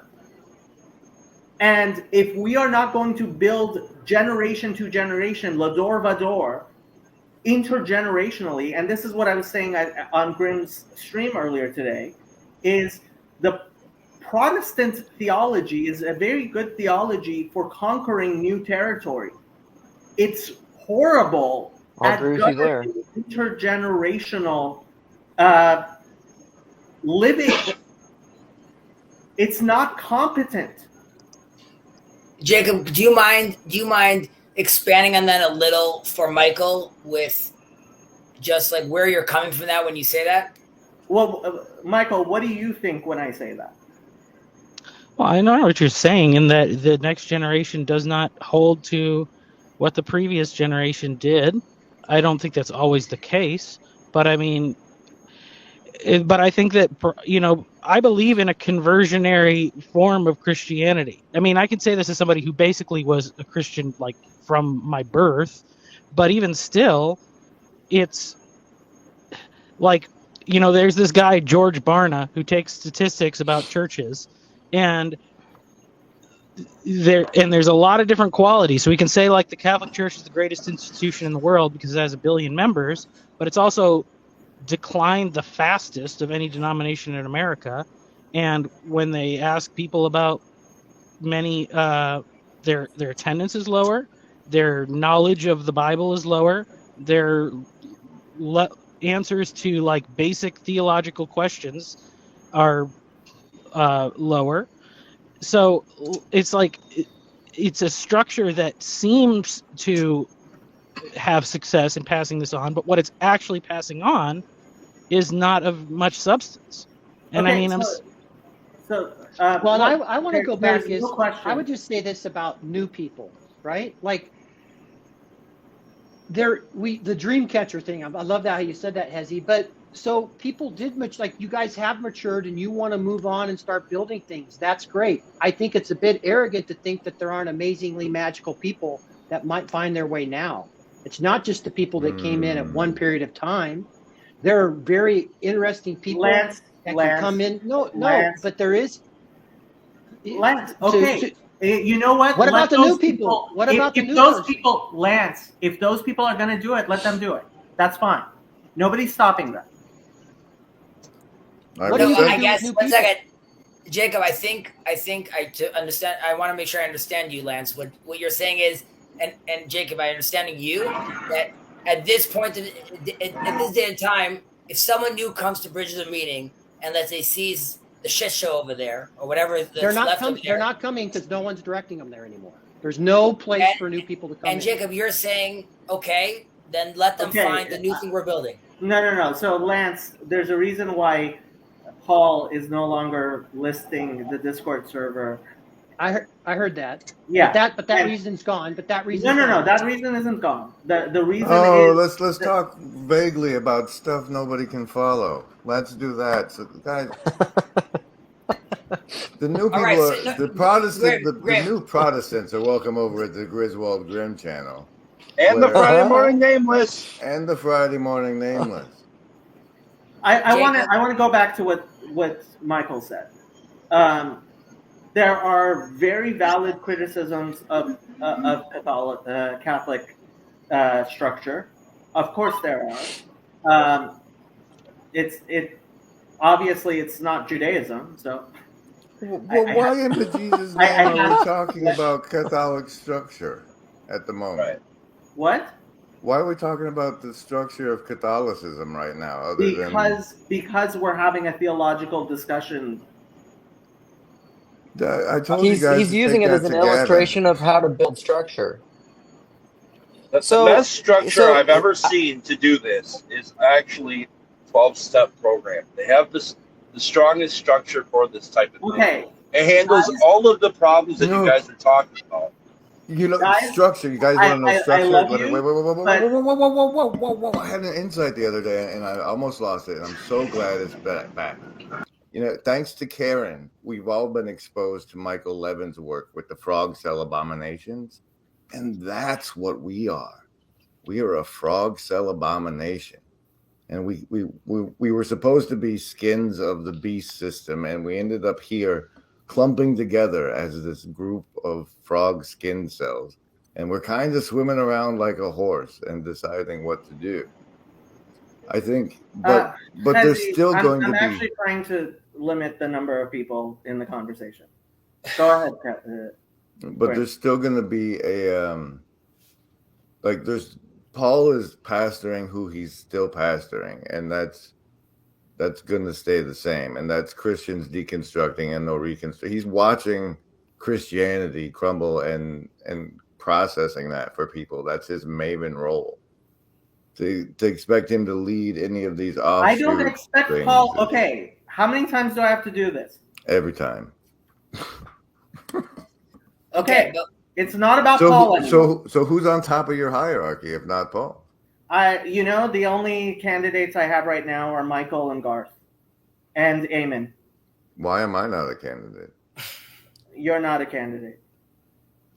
Well, I do want to say in Paul's defense, and this is something that I'm sure Hezi could understand, but as a father, it's very important to not act too quickly. And your desire to see things moving and for action to be taken and for the reins of leadership to be seized is kind of a womanish impulse, I would say. It's the overprotective mother instinct. And I think that Paul knows very well that doing more may result in less. And I think that's a difficult lesson to learn. But I think that's why, that's kind of the answer to why God doesn't just save everybody with miracles all the time, But doing that more just can depends definitely... on what you're doing. Like, that's just a discussion of implementation, not of action. Like are you actually arguing that there's no course of action that we can take that's productive? Because that seems no, we like can. I just don't think we need to institute a hierarchy first, because we don't know. Because how much time are we going to invest into a hierarchy, and then if everybody hates it and decides not to leave, then it was a waste of time. have to go on faith. Okay, Michael. Again, both you and Hezi, who are saying intelligent things, are very new to this community.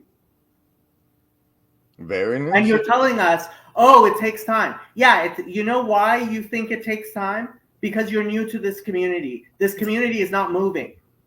First of all, that's, again, from my perspective, that's totally fair. I could accept that. And I could also appreciate Manuel's point about, I've been doing this for 2 years. I guess. I've been doing this for 20 years. Well, I don't know what this means. What, because I don't know, has there been a meaning crisis for 20 years that you've been feeling a part of? I didn't feel like I was. Okay, so that's fine. Your FFB. Your FFB. How many times do I have to tell you this, Hezi? That's true. Okay, that's fine. Until he finds being told it's abusive and moves on to other relationships. Jacob, I guess the from my perspective, again, the feeling just for the peanut gallery, FFB is from birth, because Hezi was born into an Orthodox Jewish life, and he lives in a world where he thinks that's the background everybody got to live in, and some of us didn't. But Jacob, I mean, as having secular siblings, secular friends, secular partners at the time, I live in a world, I see people, I'm aware that people grow up differently. I try to move, so much so that I'm having a conversation with people from a different faith, okay? So I'm comfortable in that area. However, you're right that I'm new for this. I saw something very valuable, so my knee-jerk reaction was like, whoa. Now, you could be like, Hezi, you don't even have a position to even say whoa. Just watch. And that's fine. And I also understand if I'm coming late into the game, you're saying, at this point, Hezi, you're coming in at this is really falling apart and we really need a structure to keep this thing together. So let's say I grant you that, and you have to have a hierarchy and you have to have a structure. And even if you are correct about that, some people some voices need to be elevated. Okay. I don't know if you articulate that other voices need to be quieted or not, or I just think there's a more productive, and I'm thinking about this way to do that, which is we don't have to talk about them not talking. We could elevate, or you could elevate anyone you want without saying, but that doesn't mean you. Okay, let's articulate what productive means, right? Because what are we producing? What are we producing? Yeah. So productive would be someone that manages to unwrap someone, put them in let's say we'll call them, have them cradled, and then off wrap them. Right, but that's nobody in this the way it's working now is that's luck of the draw, right? What did you say? I'm sorry. the way that works now, it's luck of the draw, right? Like it's just who do you meet? Like we had this conversation earlier, and I was saying, well, like what we need ways to receive people, right? Like because depending on who you meet when you enter, like you might either resonate with that person or you might not resonate with that person, right? And then move on, right? So there's this aspect where we need to facilitate people to find a place where they can be nurtured, right? Like, so that's all good, but you're saying it's not this anymore. Mark, no, like I think that never was there, and I think that needs to be there. And Mark says something really important. Chazi, what happened was there was always a hierarchy and structure to BOM. It was never explicit and didn't need to be because of who ran it. So Joey leaving has left a huge hole, and it's a hole that I expected Paul to fill by elevating somebody competent, and he refused to do that, which showed that the top of the hierarchy, right? So we had a hierarchy: Paul, Joey, other people, the people who came on to BOM. And what happened was Joey left. Paul refused to take responsibility for appointing someone else, and BOM is falling apart. Yeah. So first of all, I think I understand you better right now. So you're saying there was a vacuum left, Paul, which you're saying we didn't ask you to be Joey. We just asked you to appoint a Joey. Okay. Yes. And because, okay. And you said since that didn't happen, and what we want now is to build a body, and you're not, you as in Paul, you're not going to step up and say like, yes, him, no him, then the banner Paul Vanderklay has been fired because, you know, you're great, you're good, keep on your videos, but like we're moving on in that sense. So, but I mean, why? So what if it's falling apart? It's too big. Like, I mean, when I signed up here and I was new. I've been here for like a year or whatever, a little more than a year, and it was way too overwhelming. Everybody's already like has known each other for years. Like it's too much to engage with. So I got on Grizz's Discord, and there was like 5 people that would talk to me regularly. So then I could, get a foothold in there. Like, so sometimes stuff just runs its course. Like, why should Paul have to prop up a thing that somebody else made? Because boy howdy, if that didn't sound a whole lot like what John Vervaeke's been saying about self-organizing criticality, as if the little sand piles of peoples have piled up to the point it breaks up into several other sand piles. And the important thing to remember when we're broken up into these separate sand piles is that we occasionally achieve synchrony, because that's when the insights come up and spread out through the whole network. So I'm going to head back over to the Broken Clock Tower Discord, available at the bottom of my video descriptions, where you're welcome to come join us for Protestants type stuff. Thanks, Jacob. And Michael, look, what you're saying is incredibly Protestant. When I visited Paul's church, right? I was like, where are the kids? And his answer to me was, yeah, this church is dying. And yep. I said to him, what? And he said, yeah, that's the life cycle of a church. And as somebody who comes from a Jewish theology, where all that matters is Lador Vador, from generation to generation. And anything you see that you're doing, which is not going to carry on to the next generation, and this is Acts 5, right? What Gamliel says in Acts 5. As far as we're concerned, theologically, anything that is not going to carry on to the next generation is worthless. Yeah, but that's okay. So my father pastored a church for 25 years, and then when he retired, it was done. He was taking care of the old people that were there faithfully, but there's a lot of people that were, his age who raised their children. People move, they go to other places. Sometimes have a life cycle. the problem with your model is that you must conform to the culture to engage with it. But No, Michael, No. there is, hold on, Michael, there is no perfect structure for all Yeah. situations.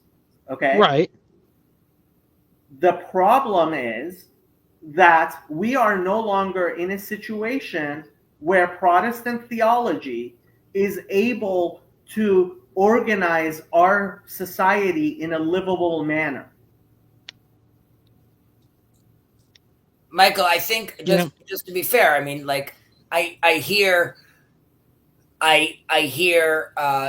Jacob's point with regards to the that hierarchy, that system, that that iOS is just no longer relevant, and arguably, and I don't know if Jacob's going to agree with this, but and this is true to many of the religions, all of them require a certain form of reformation and restacking of their hierarchy to allow them to proceed on. Now, Paul is a character again, and because he's an authority, we looked in to be like, okay, how are you going to restack? How are you going to reshuffle? And arguably, he's doing a pretty good job. So sort of integrating these new ideas and continue with them.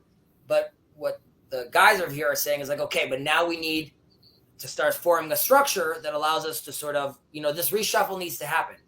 My only point is, and I think hearing you now, Jacob, explain this is a lot more palpable than yesterday. However, I guess it's the sense of that, like, and I know it's hard to articulating this. People are going to be left behind. However, articulating that is very harsh. And I understand that from a certain perspective here, you can be like, well, these are the, decisions that executive makes all the time. Right. But here, people in this group didn't come and being like, I brought my tie. And someone's saying like, hey, buddy, like, you're like, you could listen, but like, that's where you are. So I guess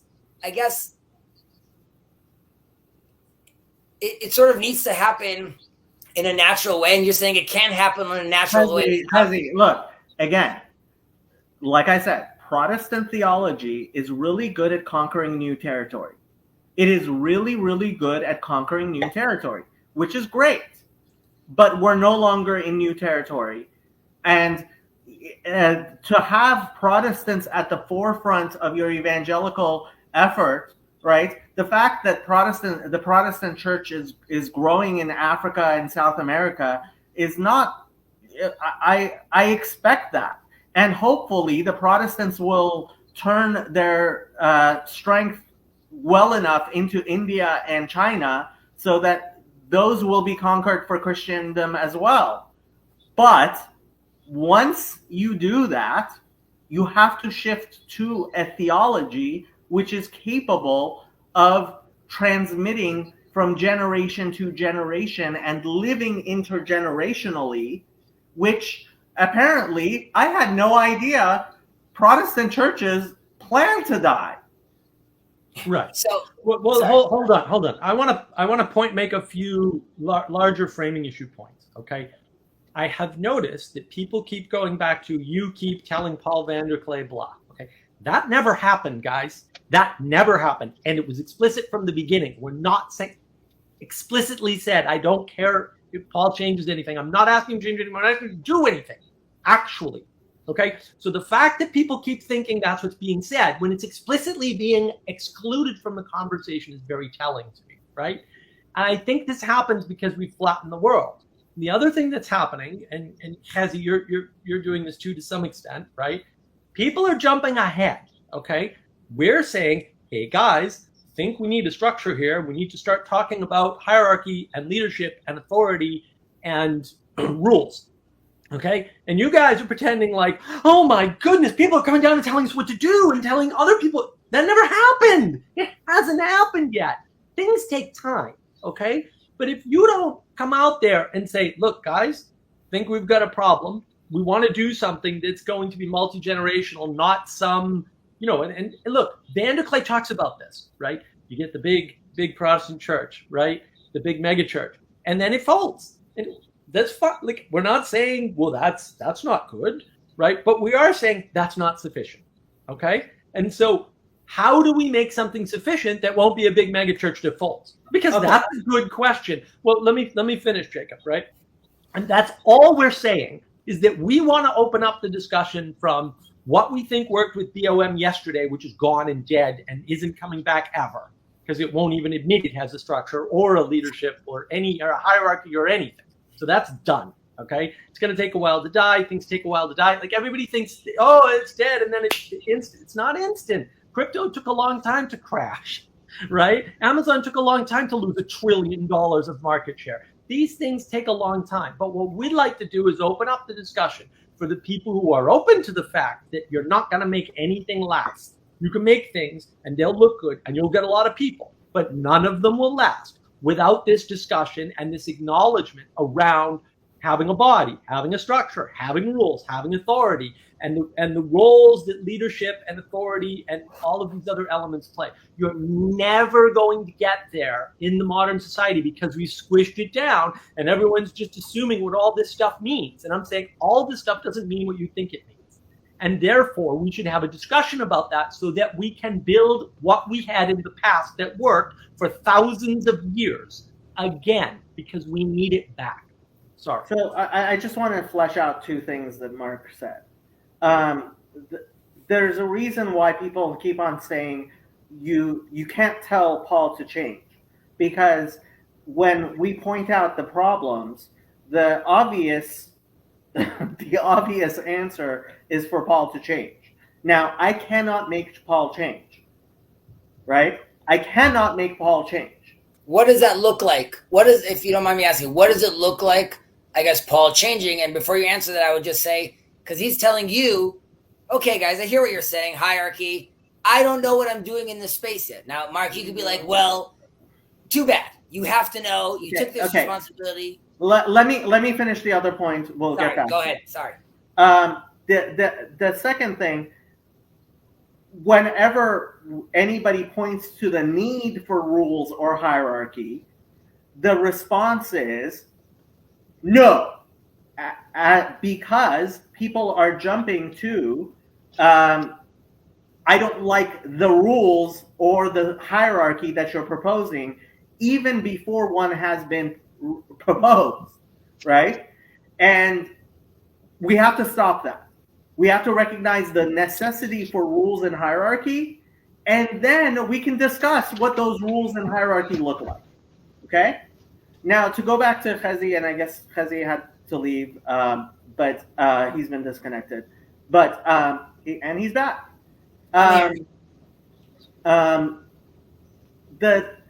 What does Paul leading look like? It would require Paul to recognize that he actually does have a church. And Paul, right now, when I talk to him about stuff like this, he's like, no, that's what I do with my church. This is something different, okay? And he believes that he's doing something different. Now, I figured because he has experience with church, he was running this, it seemed very well. I didn't realize how key Joey was, right? So over the past 2 months, if anything, I have been like, oh my God, if only we could have Joey again. Right? But it's the same thing. We cannot depend on individual rock stars. We cannot depend on individual rock stars. We need a situation where, if God forbid, Paul were to have a heart attack tomorrow, it would continue. And that's not what we are set up as, and we need to set it up. Go ahead. Michael, do you appreciate what they're saying? Does this, like, compared to the last few days, whatever, does this sound like they can make sense to you, where their concern's coming from? Because arguably I would say they're making a fairly solid case. I mean, I would say I'm here because of the way that Paul did things, and though you may criticize it, we're all here because of that. Yeah, and the look what I'm doing. Anybody can do what I'm doing. Like that's the only reason why I have a YouTube channel. I thought about starting a YouTube channel a long time ago, but in the area that I was thinking about, it was only the slick, well produced content that oh, I'm gonna have to invest all this stuff. So he's giving an easy on ramp. I mean, I don't personally see, like, as far as I'm concerned, like, this was a thing that's good for me. I like doing it. I like making videos. I like talking to people. I have a plan that I talked to, Mark about the other night.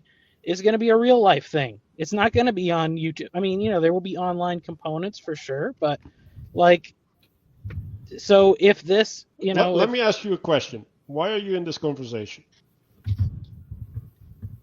Well, because I would like to have more. Well, honestly, because I would like to have more good nature discussions about theology and things like that. I think that but like, do you see what you're doing to the conversation? Like the objection is manifesting something. It's manifesting a protesting spirit. Right? And like we kind of like are here to combat that protesting spirit because I think that's what we find toxic, right? But you're manifesting a spirit, and my question to you is like, why are you manifesting that spirit? Like, what's the purpose? What do you mean he's manifesting that spirit, though? Well, he's like, he's rejecting what we're trying to construct. Right, so he's protesting. I'm not rejecting it. I'm just saying construct it or don't construct it. Like I don't know. Like I just don't like. No, we're in the process. Like, if you're not going to help, why are you here? That's his question. I gave.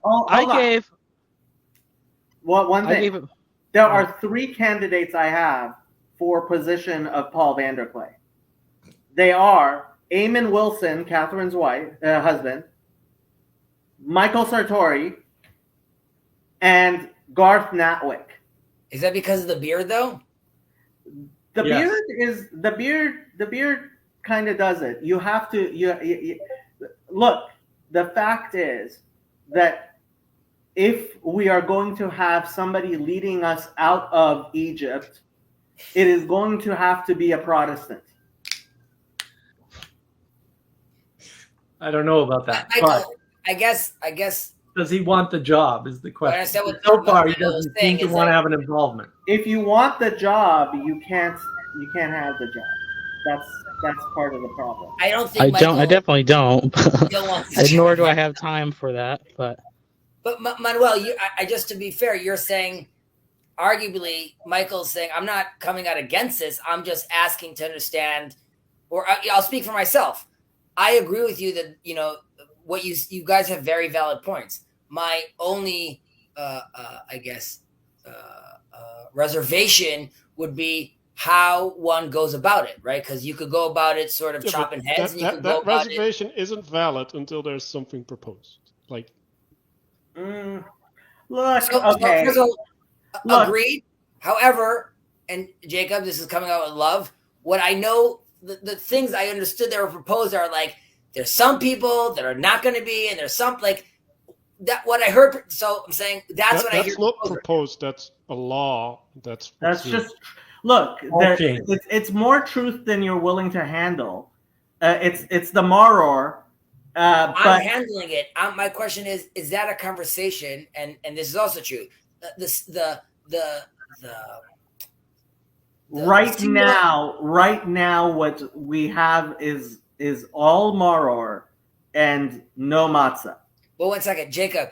There's conversations that people have, okay, in closed doors. The question is it beneficial to discuss that in front of everyone? Yes. Well, That's the whole point. The whole problem with BOM is that they've had for a while a bunch of backdoor plans going on, and they're pretending like there's no structure and there's no plans, and that's a lie. It's a flat out lie. Okay. I validated more of it this morning. There's a bunch of talks that have been going on this whole time the community knows nothing about, right? We're crushing idols here.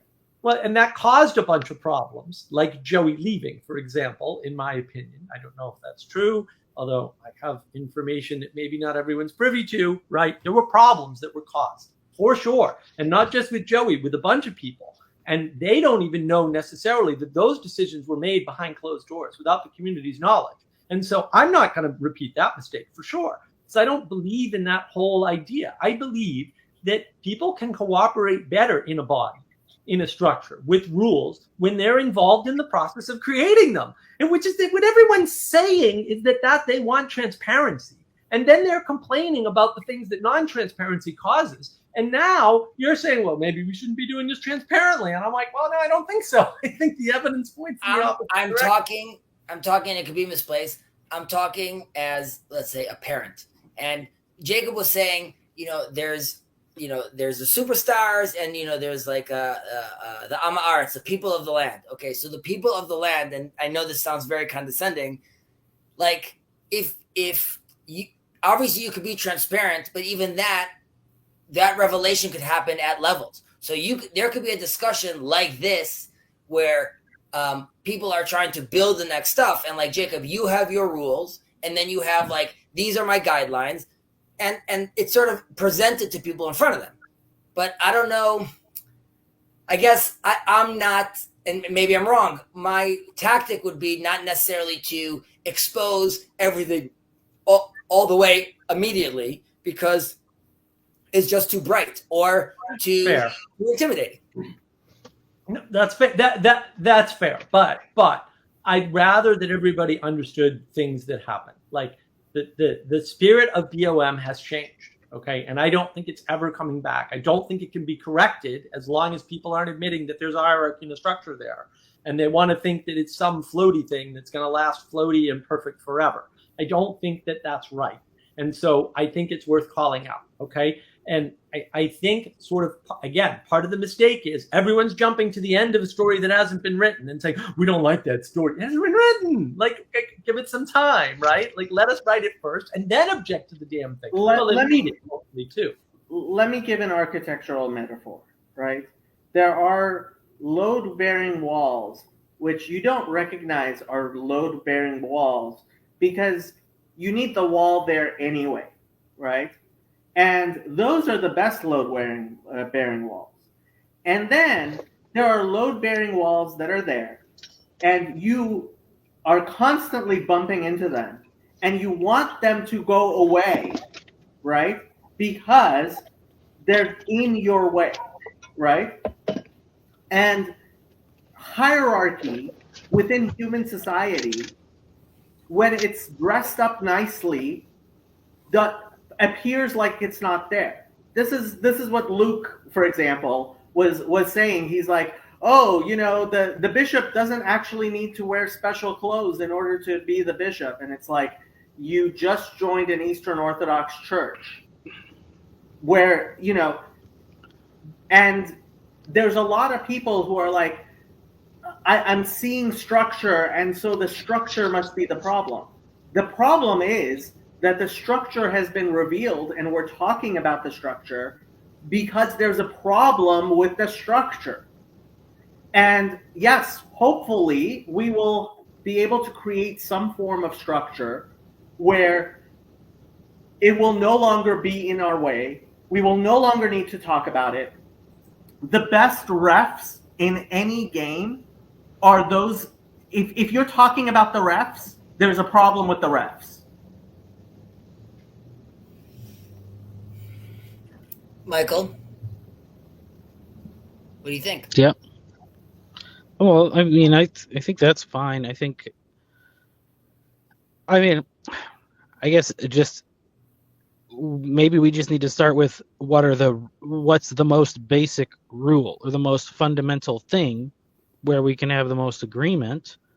I did come up with a solution yesterday. I put it out there real quick. If picking the name is the hard part, I think a name is not that important. I think if it's weird, that's better because then people will say, "What is that?"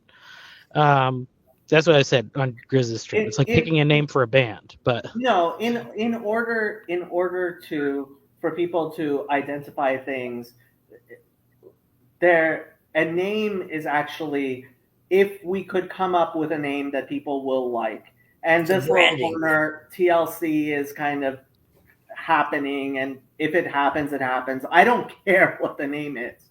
Okay. But the reason why we need a name is because if you're going to have a structure, and I was actually talking on Grizz's channel, people go subscribe and watch over there as well.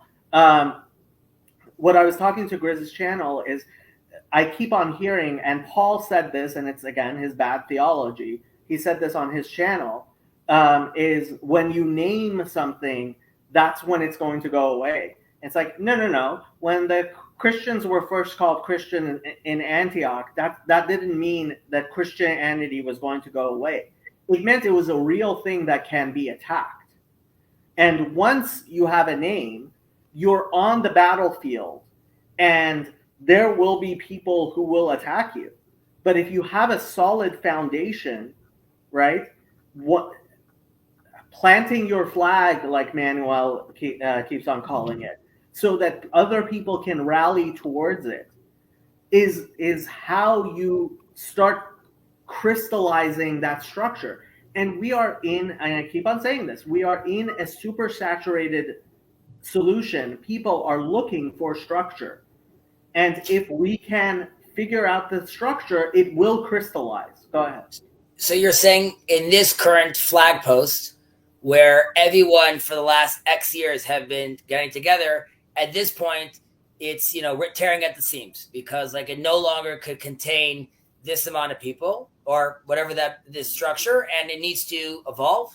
Well, okay. So what I have seen many, many times over the past 20 years, this is not my first rodeo, is I see bubbles form and they get big enough and they burst.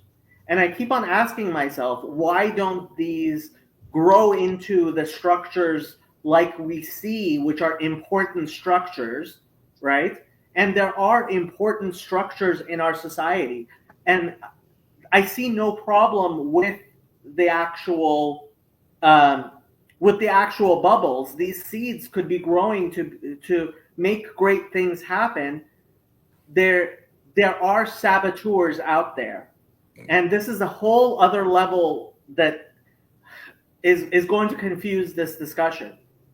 But we need to create a structure that is strong enough that once the saboteurs come at us, and we will have people attacking us, once we actually plant but I was hoping, and I thought, and before what happened in Germany happened, I thought we were actually strong enough to take an attack and deal with it. And we weren't. We dealt with it horribly. And that's part of the reason we are falling apart, is we don't have as strong of a structure as I thought we did. Because whether Paul likes to admit it or not, in his denomination, he knows he's a bishop. He is a bishop in the CRC. There's no question about that, and he recognizes that. He denies that he's a leader of the church that BOM is, and of course, BOM is a church. Anybody who doesn't realize that is just deluding themselves, Caleb. Yeah, and I don't like this assumption that there's some natural evolutionary progression. Like, I'm an evolution believer, but it doesn't work that way, right? There's no telos in evolution. It clearly requires assistance. Well, it requires more than assistance, right? Like, look, and this is like the Rousseauian attitude, right? Like, society doesn't create something that oppresses us. We created society, right? That's the bottom-up portion, and we create it from the top-down emanation of our virtues and values. So we have to aim at virtues and values, and we'll create a more virtuous society. The reason why we don't have a very virtuous society right now is because we are not aimed at virtues and values. We keep looking at emergence and saying everything will be fine, right? That's what's happening. And Paul is doing the same thing, and Vervaeke's doing the same thing. And it's interesting. No one's defending Vervaeke here. I'm attacking him way more than I'm attacking Paul. And Peterson's doing the same thing, and you'd think everybody would be all over that. No one cares. Interesting, right? And then Peugeot, to some extent, is doing the same thing, although he's the best of all of them because he got the website and he's got this little symbolic world community, and they're wonderful. I interact with them. They're great people. It's a wonderful little community. It's very insular. But on Awakening from the Meaning Crisis, we had bad actors attack. We had that. We had all the splintering. We're not talking in hypotheticals. We're telling you, you guys could learn a lot from the things that have already happened, but you're not looking at history, and you're not looking around, and you're not even looking at things that have happened recently to people who have also been in your community, who are putting up alarm bells and saying, you know what? We went through this, guys. We already know where this story ends. And it ends. And you're not being honest with yourselves. You're not being honest with yourselves. You're right. doing a lot of lies.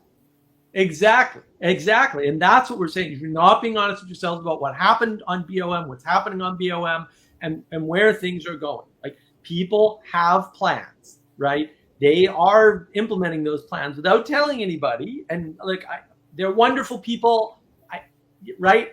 And maybe those plans will work out. And I hope they do. I really do, right? I'm not saying to change anything on BOM. I don't care about BOM. I'm sorry. It's just, there's no project there. If Paul wants to have his cake and eat it too, fine, Paul. I'll take your word for it. There's no project there. Fine. I'm not going to help because there's no project. So done, right? Let's cut that off. What are we going to do? And this is Jacob's project. What are we going to do? If you don't like the criticism, go away. No, I'm serious. If you don't like the criticism, go away.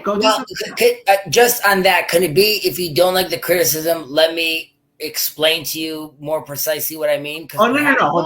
That's different. Hold on. If you don't understand the criticism, I'm willing to talk to you. If you disagree with the criticism, I'm willing to listen to you if you have something to say. If you don't like the criticism, go away.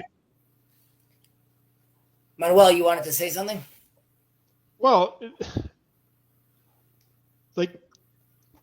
there's this element, right? That I try to focus on. We want to have a constructive conversation, right? And there's a time to be Protestant, right? Because we need to strain test things, right? We well, should you really be doing that? I don't think so. But there's also this thing where you want to be generative, and the problem I have with these conversations is that all the time, all the energy is diverted to arguing, right? And we need to be constructive, right? We need other points of views that can be constructive. It's important, right? I talked about these buckets, right? There's people with different experiences, different participation, and they need to be facilitated, right? And I can't see all of them, right? So I need other people to provide their relevant contribution. That's important. And we need to have that conversation. We don't need the conversation about, things could go wrong. It's no, let's do the things, and if things go wrong, we fix them. That's the way you do okay. things. What, I guess then, because I was thinking about this before I did this just chatting, which is, I agree with you completely. Why are we wasting time with these conversations when we could be actually trying to progress, basically? So doesn't that need, though, and I've heard this before, not liking that as topics, liking that as just a flowy conversation, don't you then need more structure? You would have to have. That's what I'm calling for. That's what I see leadership as at this moment, right? Leadership this moment is to gather all the things from the corners and put them together and say, how can we make something that lasts? Okay, so, and in the leadership position, whoever quote unquote gets appointed, and ideally you said Paul would have appointed someone, there would be someone collecting, right, these stuff and creating a hierarchy of we're going to be discussing these topics. We're going to be bringing these people in to discuss these topics. And potentially, but it doesn't have to be that way. I understand. But see, I think it's dangerous to talk like that. right? Because All right. leadership in organizations is not typically one person at the top. It just doesn't happen very often. Not right? one person. I am right, and I'm happy. But it's important because people keep thinking, "Oh, you want Paul to be a dictator?" No, first of all, I don't want to change Paul at all. I just don't care about Paul in that way. Sorry, I care about Paul in lots of other important ways. I don't consider that an important way. He's not going to lead. He said he's not going to lead. He said many times he doesn't want to make the changes to his life, sacrifices to lead. Fair enough. That's fine.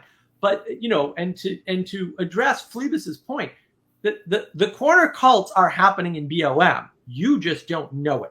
And that is a danger, because this is what happened on Awakening from the Meaning Crisis. We had a bunch of people who wanted to do different projects. And Manuel and I would go and facilitate them to the best of our ability when they would let us. And often they didn't want help. Oh, they all failed, by the way. I don't think that's a coincidence, but whatever, right? There are ways in which people can contribute if they want to contribute, and they're willing to sacrifice having things done their way, because that's a big problem with people who want to contribute. There are ways that they can contribute, and even as leader of certain individual projects within this little corner or this larger project or whatever we end up, wanting to, make the ultimate aim. There are ways for people to cooperate, and then structures can be built around them. You don't have to define the structure and the leadership and the authority first.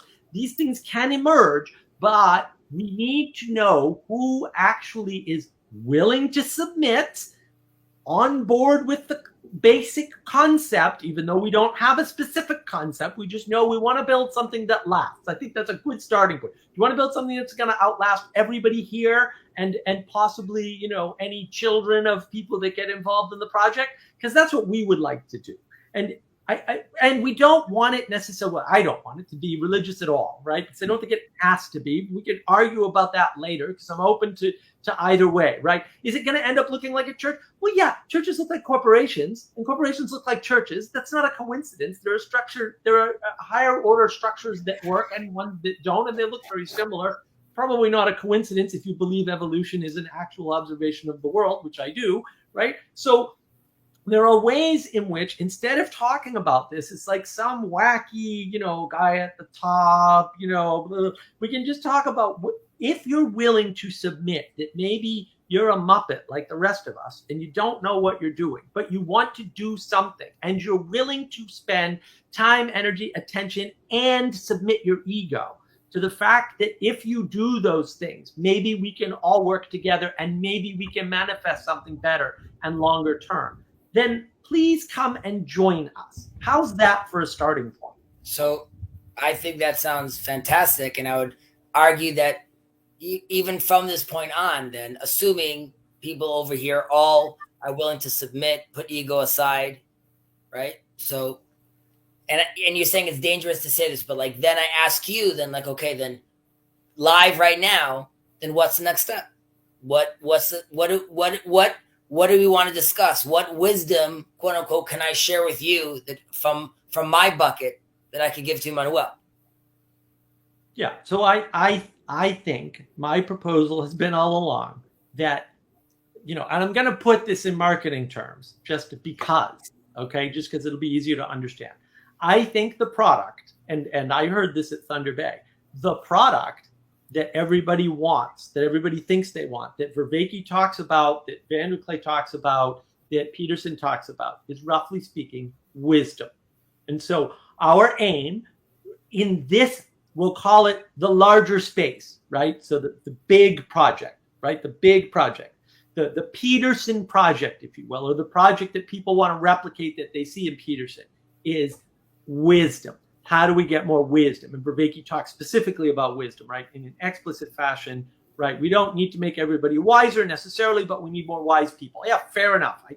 I'm totally on board with one of Vervaeke's brilliant insights that is dead on, more correct than you can imagine, right? Because your limited imagination has no idea how big an idea that is, right? And mine doesn't either, right? I'm not making a claim. I'm just saying this is huge.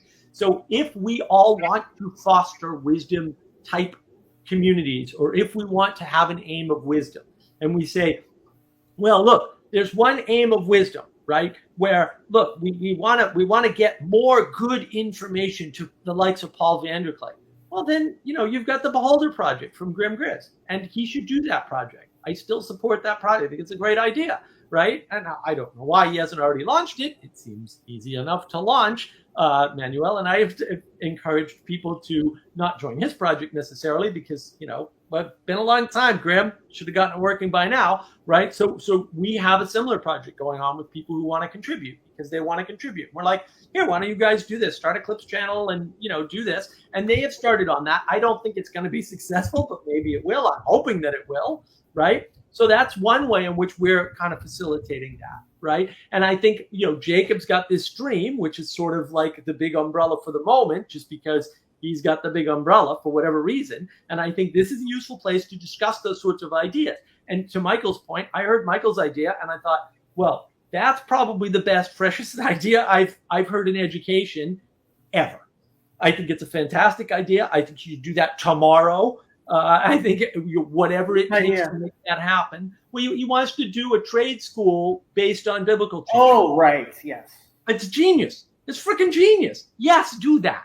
And how can I help, by the way, right? Like, absolutely, right? These are the sorts of things that I'm like, well, we even have a lot of good ideas, but we don't have the proper advertisement for them, for people to, you advertise something so people can get involved. And that involvement isn't just consuming product. That involvement is facilitating product creation, right? Like, if nobody knows that you're hiring, you can't hire people, right? And I know it's a crude analogy and it's a banal analogy, but it's important because that's the way it works. If nobody knows that Michael's working on this wonderful idea of his or that he wants to make it a reality, then you can't help him with it. But we should be helping him with that. And I'm happy to help him. Mark, I don't know that I'm ready to, right? So as much as we've been talking against superstars, and I do, it shouldn't be about superstars.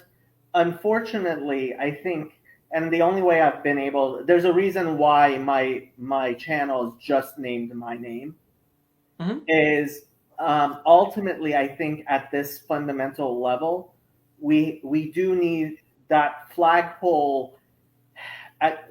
Somebody needs to be holding up the flagpole, and we might end up changing the flags, but somebody needs to be holding up the flagpole. And I will reiterate, my three candidates are Michael, Garth, and Eamon.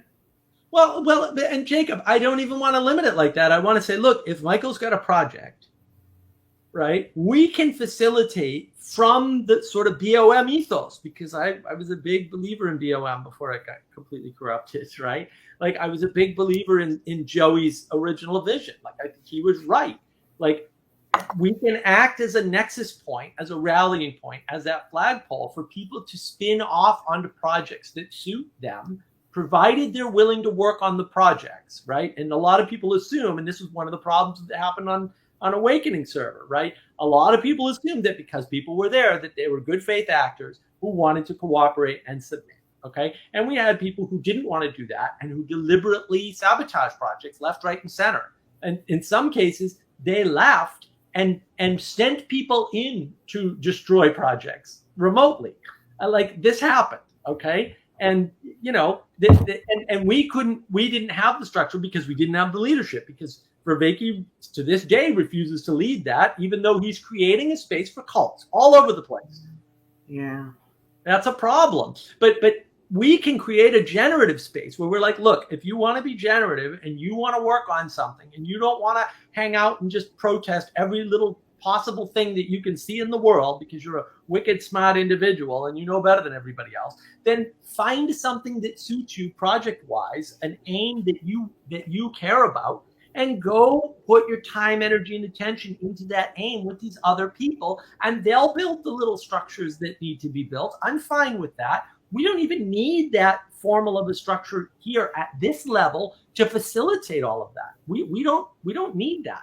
But you know what? Things like structure and leadership and authority and rules are important. And if you're going to build something, you need to pretend like they're important and put time, energy, and attention into them with the group, preferably. It doesn't have to be us, although I'm happy to give you my thoughts if anybody cares. What implementations have you seen that have worked, Mark? Look, I got a ton of experience in Fortune 500 companies and in startups. And, I've seen a bunch of stuff and I've built a bunch of companies. Like, I know what fails really well. I don't know what succeeds quite so well. So would you guys then think it would be productive to, I'm just using this channel as an example, that these channels just chatting should be more with the purpose, as in, let's, like, again, and I see you're nodding your head, Manuel, but like, for example, I turn on the server today and a streamer, and I just start talking about parenting, or I just start talking about whatever the topic is. And then, and I guess this is where, Jacob, you would say, like, we have to hear certain voices, right? Because let's say there's a great conversation happening about parenting and there's a flow. And then we see like 4 or 7 people jump on and they're yammering off or not talking or ruining it. And you're like, listen, I love you, dude, but you got to go, right? So I guess the person, in my eyes, that would have to be like, you got to go, it needs to be someone, let's say, and I don't know who this person is, someone. No, I think you need to invert it, right? You need to let people in one by one. Like, you don't kick people out. You just don't let them in until you want them in. And you may have to kick people out, and that's okay because it's your stream. And I think the role of something like this is to say, hey, I see a thing and I want to talk about it with other people, because the distributed cognition that Viveki talks about is super important. And that's Paul's project. Paul's project is, like consciousness Congress, and right, he's just talking about distributed cognition. And that role is important. And it's like, you know what, I see this problem in parenting and I want other parents to discuss this problem with. And it's like, yeah, well, that's good. And then maybe together we go, you know what? We could start the parenting network, right? And it's all about the wisdom of parenting. So we're still under the wisdom umbrella, right? And then it's like, oh, and maybe that takes a while to develop, 6 months, 2 years, I don't know, 3 weeks, I have no idea. Right? And it's going to be different every time, right? I'm not trying to enforce rule set on that, right? This can be the generative space for those other things that will be built to be generative. Okay, so I think this is really important. We right now have been dealing with a lot of dialogos, and dialogos is good for what it does, which is help produce wisdom. It does not, dialogos is not how you distribute wisdom, right? And there's a lot of people who want to reinvent the wheel over and over again. And let's have more dialogos. And it's like, okay, I've had lots of dialogos, and I enjoy dialogos, but at some point, there's wisdom here, and I want to be involved in dissemination of dialogos. Not of dialogos, of wisdom, right? Yeah. And these are two very different things. Right. Conversation is not the answer, and it's not going to solve the problem, because you have to, to Stephen's excellent point, you have to implement, you have to do things in the world, and that is dangerous, and it requires a sacrifice, and it can hurt you, and it will. I guess, and this might sound naive, but I'm speaking to Jacob and I'm speaking to all of you. In our tradition, there's a lot of embodied wisdom via the 613 commandments that we walk around doing. So, like, I personally, have a system which is constantly taking these things. Now, I would assume that in Christianity also, some of you guys have some of these things already embodied in how you guys act around the world. They call it catechesis. So thank you. Okay, catechesis. Okay, so wouldn't I don't think it makes sense for me to go be like, guys, these are things I say to remind, when I put on, my phylacteries, right, there's a whole wisdom over there, but that's not relevant, obviously, to everyone.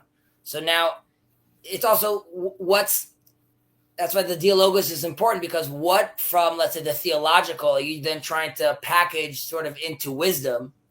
Does that make sense? And then have someone, well, sorry, go ahead, Manuel. Yeah. So this is a point I tried to raise earlier. Right, so what Paul is doing is he's scouring the internet, and then he's trying to frame what he's seeing, right?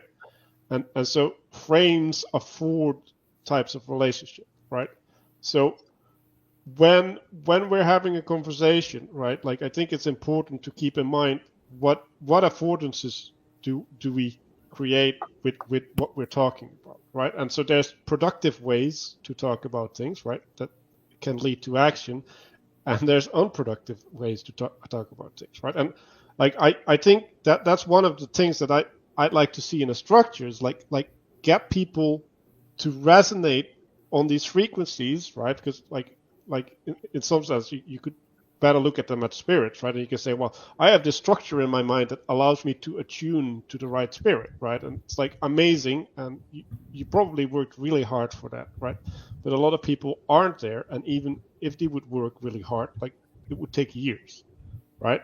So they need the intermediary step, and they also need to taste that possibility, right? Like they need to gain eyes to see that is an option for them, because I think a lot of people don't even have the eyes to see that is a thing that can happen in the world. And so what I do, for example, in on my YouTube channel is I have conversations with people, and I try to highlight the relationship to ideals, and that highlighting of relationship to ideals is not to make them have those ideals, right? But to point at it, right? To generate awareness of certain ways of being, right? And I have no illusions about that people are going to integrate that stuff, right? But the exposure over time is the thing that will allow integration to happen. And since I'm plugging anyway, it's agapic orientation. You should definitely check it out. I mean, to a certain extent, what I feel, at least, that in some of these, let's say, theological conversations that happen, not less focused about like what are we doing on this little corner of the internet, when I'm hearing different perspectives of how people are understanding these scriptures and these and its wisdom. So, those are tools I'm learning from, right? I understand from that, and I could use that with how the framing, how I look at things. So I find those conversations obviously very beneficial. I agree that there needs to be a more practical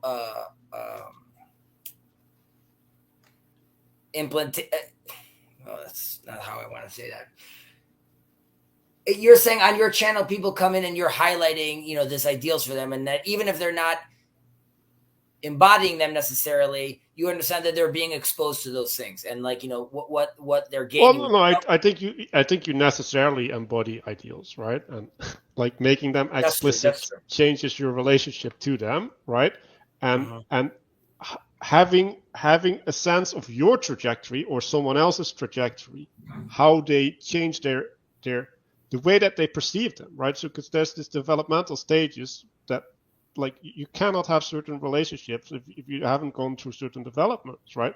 So and then those developments often manifest in a paradox, right? Like you have two aspects that come together, and then they don't work, and then you shift your perspective, and now you can integrate both into a bigger perspective, right? And now they're no longer in conflict because you transcended something, right?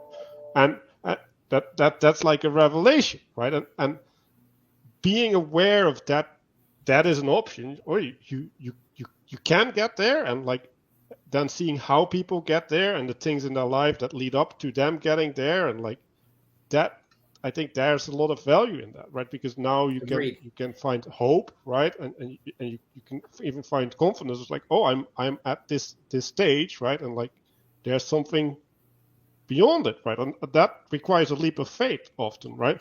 Because in some sense, why are you in conflict? Because you're holding on to this perspective, right? Like you're clamping onto it, and you need to let go in order to encompass the bigger view. You guys can keep on talking. I need to go do stuff. I will. I also got to head out actually later. And this either, is, yeah. Okay. So I maybe was going to say on my end, thank you guys very much for taking the time to just like break it down. I think it was very productive. I also think, again, I don't know what people are hearing, but for me, this was just like a lot more of I don't know. I just think you guys really framed this nicely and really explained more specifically what it is we want, which I would find it hard to believe that anyone else, any good faith actor here, doesn't want that as well. I just don't think they know necessarily how to articulate that or, what they're supposed to be expecting. So I leave with that there should be more conversations from here on out that are more pointed, I guess, or more directed. That doesn't mean they have to have a specific topic. It just means people should try to be orienting them towards, I guess, practical wisdom application. Does that make sense? I don't know that if that's what's. Look, we keep this. Yeah, we don't. Well, for the next time. Okay, guys, much appreciated. Thank you so much. Keep on keeping on. Yeah. Okay. Did you guys want to say something before we end? Have a great day, everybody. Have a lovely day. Bye, everybody.